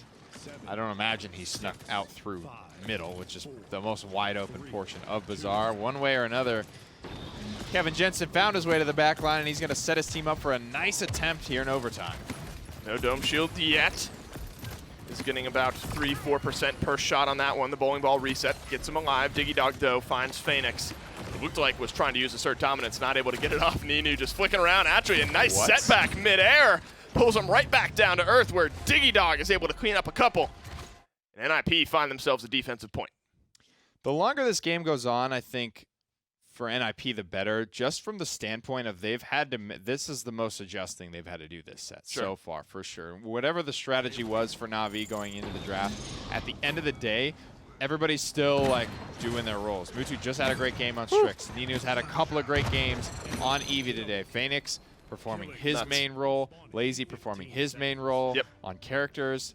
Admittedly, Phoenix on Ashe today hasn't blown us away, but he's played it so far today. They're in rhythm. They've played these characters already once today. Diggy hasn't had to flex off of the front line to play a Cassie today. True. I think the more time he has to get in a rhythm with Cassie, the better off he's going to be. And he's on a 13 streak at that, so if this gets any better, NIP will be happy about it. No time and space. You could consider that one close to being up. Ziggs flying high above the map. It's giving NIP the information that they need, knowing that Lazy is already on the point. Alex off to the side, finds Ninu in a 1v1 engagement. Assert dominance from Phoenix, finally connecting this time around. There's some good exiles right for the picking. Right out the back end of it is Lazy here. Spunky, though, with the through time and space pick, maybe turns this fight around as Natus Vincere. We're looking worse for wear, but a couple kills from the support, set up by the support, I should say. Now has Natus Vincere in the driver's seat as Phoenix throws his hat in the ring. Avoid grip up high. Goes the Atlas this time around. Mutu starting to hit his shots. And Natus Vincere, they're back in control of this mid. Only 60% though. Time for NIP to come back. And oh no! Another nice shot into Diggy Dog. My goodness, I mean, he just walked him right into it, Dave. Mutu is on another level today. Apparently Strix works anywhere. I mean, maybe it's not map when dependent. The bank is open, that's baby. Right. I think anywhere is fair game. When Mutu's piloting it, it's going to work kind of regardless. That was special. That was nuts. Bank off the wall, forces the dodge roll out, knows exactly where he's going to try to go. And that's still a flick shot. I mean, that's a split-second decision, split-second shot you have to hit. He makes no mistake. Gets the reset, gets out alive, gets the assist as well. On to Bittner here. Set back. Puts Bonker off to the backhand side here. Diggy Dog, though, continuing his tear on this Cassie. Very similar start to last time around. Mutu looking for just one more plug shot. Not going to find it. Payload. Oh my god, he hits the flare again onto Diggy Dog, burning him away for a double kill. That's a beautiful stun as well, an unofficial triple for Mutu. The close range doesn't matter on Strix. Ninu finds the kill as well onto Bittner. Natus Vincere 4 strong, only against 1 as they round maybe the final corner. So much up-close burst damage, and the advantage of Strix is you don't need to charge that shot. And if you get good at knowing where like basically dead center of your screen is, you can really line up quick scopes pretty effectively on Strix. Sure. It's not something I've ever gotten very good at, but you can tell when a Strix player is just on that level, and Mutu is absolutely there. Looking for through time and space. Doesn't find it this time around. On the backside is Alex here. Bird gets the kill onto Mutu. Flashbang goes out. Lazy finds the kill though. Dome Shield is ready if he wants to really make this one contested. But Phoenix finds a couple kinetic burst shots. A double kill for the Ashe. Now 1 point away from the only back-to-back victory in this set is Na'Vi. And in Game 7, they could unseat the #1 ranked NIP. My goodness gracious. Na'Vi, what a comeback from them, and what a performance from Mutu again. You know, he's had a couple of moments this year where he had some self-inflicted travel issues. Like, people were starting to wonder about where is he with this Na'Vi squad? Where is he? Commitment to the game, and this is a big statement series for him up against NIP to have just the performance of a lifetime these past 2 games and reaffirm that he is here to be one of the best backline hit scans in the business. That's right.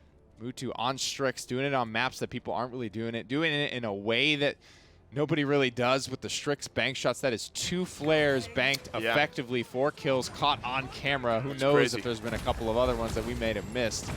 He is on one. Absolutely crazy. Dome Shield left from Lazy, buys him the space up top. Natus Vincere with the first amount of percentage on this mid, 18%. Steadily climbing here, no kills just yet. Ultimate starting to fly, good mid-air shot, doesn't find a kill. Diggy Dog though does, onto Lazy specifically. Now it's down to Phoenix on this Ashe to try to keep himself in this fight. Shoulder bash is going to rip through. Diggy Dog dodges it out just a little bit, and Flame on the back end of NIP finds them the kills they need to retake this mid. They will have fast cap. They might be able to zone this one out. They might be able to delay just a little bit longer. Watch out for Lazy though. He's in a good spot. Might be able to rocket boots his way in there. It is going to be Ninu who's going to get the touch in onto this one. Bittner finds the kill onto Eevee. Shoulder bash rips through, maybe not in range. Assert dominance does drop down onto the point. So the contestation is happening here. Stun rips through. Lazy with the first kill, and Alex trades out. Lazy does a great job flipping that kill onto Bonker, but they are all falling afterward. Phoenix by as much time as he possibly can here, but as soon as that shield drops, he is not long to follow it. Maybe one more time, Ninu with the blink in, blink out. I think this is probably going to be it, but he's bought enough time for Lazy to get back. Oh my, this is a war of attrition here. Now Lazy's gone. I don't think Phoenix is in range. He actually is. Turn. Everyone's starting to storm the gates. Everyone's trying to get a touch onto this one. That's going to finally do it. Finally. Natus Vincere wanted to pull that one back, just throwing bodies. Finally, NIP find themselves a mid-win, 3-2. Could tie this game up as one-sided as it's been with a successful push here. As Lazy now takes up his high ground mantle. What a treat this set has been. Whatever way it falls, I'm happy with the outcome. Mutu crushes the first kill onto Alex. Lazy looking for that follow-up onto Diggy Dog. Again, longer this goes, the more I like NIP's chances, because Diggy Dog's going to get in a rhythm. All right, Spunky.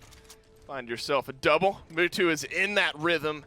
As of now, though, they throw the ultimates that they weren't able to use in that last mid. NIP have 3, almost 4 ready to try to push this one through. Only one really that's a big backdoor threat. I guess maybe a buck up and over a wall you could go. If you're looking at backdoor. I guess if a Barrett can do it, anyone can do it. Lazy falls off, though, as NIP try to fight their way out of this mid. 125 on the clock. So far, Navi have done a good job stalling NIP in their offense, but it's a double kill for Bird that looks like it's going to catalyze change, and they could probably afford to just forget about Phoenix for now. I don't think he's on top of anyone at the moment, but he's going to have to fight his way back in. Yeah, he could end up just being a stagger kill if he's not careful. Bonker almost solo picks. Ninu, Mutu's moving in, misses the flare. That's a lot of the burst damage in this build. Alice is just able to rewind it. He's forced out the second chance here. Phoenix does end up dropping on the back line. It's like Flare connected again onto Bonker. Yeah, that's the fun part about unauthorized use is that, yes, it makes your Flare an offensive tool, but it also slashes the cooldown. Yeah. To actually make it a viable part of your rotation. And Mutu has proved just that time and time again. He'll use it offensively. Phoenix, he's going to be offensive himself, finding a kill here. 30 seconds left. Natus Vincere, 5 ultimates ready. NIP, 1 waiting in the wings. Make it 4 for now.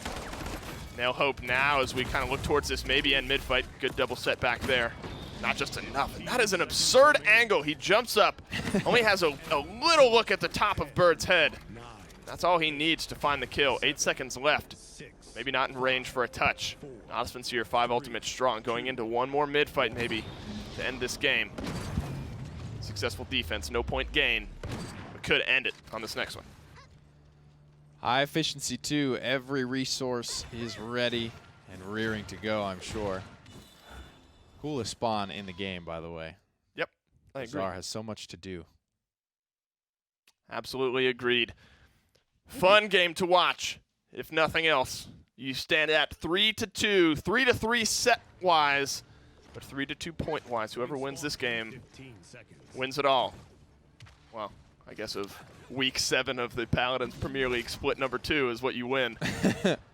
You win it all with this game in this set right here in this exact moment. And in my heart. That's right, my heart for sure. Ooh, wow. Diggy Dog's going hunting. Look at the Havens as well. They did this last game when Mutu was on the Strix. At least 2 for everyone, 3 or 2 threes for others. Yeah.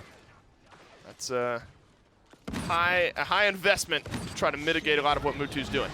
It's a good angle and just in the stealth, wasting his time. As soon as Alex turns his back, 1, almost 2. And Lazy is able to trade out with Alex. Ninu drops off as well, so some of that flank pressure is gone. Spunky around the pillar he goes. Bittner finds the final kill, or the final shot onto that one. Natus Vincere fighting from the point, though. They're going to really clip a lot of that fast cap time that NIP are able to get if they're able to get out safely and alive. Lazy's going to have to burn the dome shield to try to do that. He doesn't end up staying alive this time around, though. Ninu looking to find some poke damage as NIP finally surpassed Natus Vincere's percentage totals. Last time came down to everyone trying to get a touch on it. Phoenix still has assert dominance. might come down to that to get himself onto the point. The half comeback mechanic here enabled for NIP. Every other tick is There it worked is. for the up down, the setback. Oh, Beautiful nice. stuff. He'll just try it Ooh. again, and they can't get the kill in time. He has 300 health, and he stays alive, and Spunky and Ninu on the back line have 2 kills already. NIP already down to 3 members, make it 2. Bittner drops off as well. Only Diggy Dog is respawned and alive, and they have 84%. Natus Vincere maybe looking for a zone here. They get the dismount onto Diggy Dog. He's not going to be able to wrap the corner, and Natus Vincere are going to win 2 straight and win the set. Quietly into that good night they go. There's no overtime. There's no final moments on Bazaar. They put it all away, and Mutu very happy with that one. I think he's got all the reason in the world to be. He played phenomenally in those last 2 games. Whew. Tough one to lose, though. If you're NIP, that was going so well at the start. I think if Phoenix dies there, I actually think NIP probably win that fight, which means they win this set. I agree. He had 300 health at the bottom of that assert dominance. Unable to do it up in the air.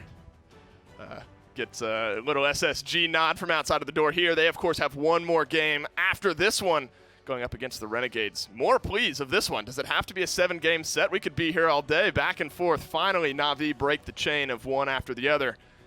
They win 2 straight to end the set. Tough for NIP. You remember the last time we saw them, they lost to Kanga. Now they lose a long set to Na'Vi. Yep. You can't really take this one too hard. Of course, losing 7 in a 7-game set is hard, but Na'Vi are second best team in the league. So that last little switch up in the draft there, banning away the Inara, taking Barrack, it's like right. That could have been that's the little cha-cha slide that mixed things up enough in the draft, I think, to throw NIP slightly off balance. That and just electric Strix performance. Yeah, nuts. Mutu firing on all cylinders, hitting all of his shots and helping Na'Vi secure a win in our second set of the day. Let's send it back to the desk and hear their thoughts. Thank you guys from the caster booth down there. What an amazing set, NIP versus Na'Vi. And I really like the fact that Na'Vi stuck to their guns, both literally and figuratively in this case. A sniper scope. Mutu on the Strix for 2 games in a row. Such a pivotal performance. He did well in both games. Yeah, and not even on maps that you'd normally expect to see it too. To get 2 maps that I feel that Strix is popular in like my casuals, but not really so much in professional play, but still played very well by Mutu. I feel like it was just a very strong outdraft by Na'Vi. Both last 2 maps in a row, I think their bans and everything were planned very well, played very well around it. You can see how spread the damage was too. Everyone on Na'Vi did their part. Ninu actually ended up out damaging Mutu there by the end and had a pretty low death count too. Both the tanks' stats might not look too pretty, but they did what they had to. On the other side, though, Alex actually almost bottom deathed on his team on Buck. That's surprising considering how I felt like he wouldn't have a chance to make a huge difference on Bazaar in general. Yeah, I agree with that as well. Really, it just came down to what did NIP really want to draft, what do they feel most comfortable with. They opted to go for the Buck. They opted to go for triple DPS, which is, we mentioned it before, what you would expect. However, Mutu, man, was just so on it. His shots were being hit, flashbang. Oh, getting stuck in that wall, actually. That's the second time that we start off with a flashbang that actually just ended up not going through. Well, that's why flashbang's one of those ults that doesn't really need to necessarily connect to do what it has to. So, for the character to do what it has to. So still, Mutu I think played very well. Good ricochet into that. Yeah, I actually was walking out of the room in the moment that happened. So glad I got to see that back. Cool shot by him. And again, Na'Vi just really solid drafts, and I think it was just the answer to the triple DPS on this map. They did not have what they needed to in that triple DPS composition. They needed an off tank to cover that space. Maybe just have a Ruckus mounting in the back. Wasn't there. They wanted to go another way, and I think it cost them the set, honestly. Yeah, I agree as well. I was talking about it before, how I felt like Eevee would have been a good pick. They did end up drafting the Eevee, and once again, we put a lot of presence on Mutu, but the fact that they were able to, the Eevee was not necessarily picked for just because it would be good in this combo, because they wanted to be able to counter. They wanted to be able to counter the triple DPS in this case. However, guys, we do have an interview with the winners themselves, Lazy and Phoenix. Take it away, you guys. All right, guys, congratulations. Big win over NIP. 7 games ends up coming in your favor. Only once did a team win back-to-back games in this one, and it was Game 7. I'm curious. I want to take kind of a couple game in tally on where you guys are with Ninu now. Obviously, He looked very good throughout that set. Is he really starting to mesh with this team? I know it's a long road to really get that same connection as you guys had with creatives, but where do you guys stand with Ninu now? During like scrims in the comfort zone, etc., he's already way more comfortable. We're just working on getting everyone together comfortable on stage right now, and that's the main thing. The only way you can do that is really through stage experience. So having 7 games is actually pretty good for us, I would say. Definitely, and that was probably one of the fastest best of 7s I think ever. You guys were just 4-0ing each other back and forth and back and forth. Why do you think that was today? You guys were just crushing it back and forth. I think it's something to do with whoever had the barrack. I mean, today I think barrack had 100% win rate. I could be wrong. It's obviously not that, but it kind of looks like it at that point. What's it take to have a 15-0 performance on Barrack? 15-0? Oh, was that a Bright Marsh? Yeah. That's what happens when you have Mutu on like, acting Fury. like he doesn't know his slash line. I mean, I had a Genos pocket. I had Fury on me as well, like constantly healing me over and over. So I don't know. I was just completely free that game. Yeah, let's talk about that strategy a little bit, because that was kind of weird. Like the double support thing. Was that the idea? Was that you can just turn your brain off? You two can just like literally push everything and not worry about healing?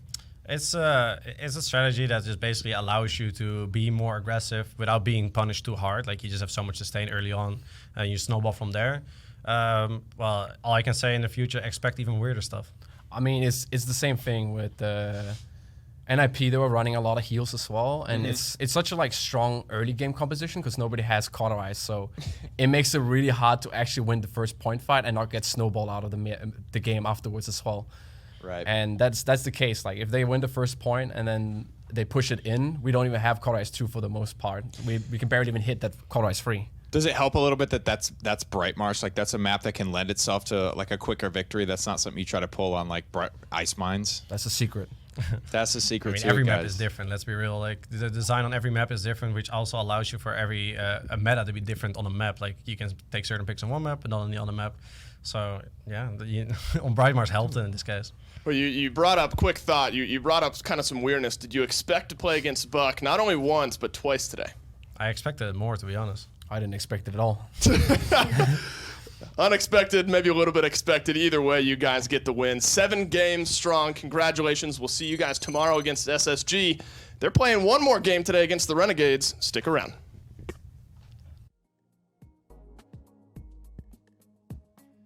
Respawn, the official gaming chair of the Paladins Premier League.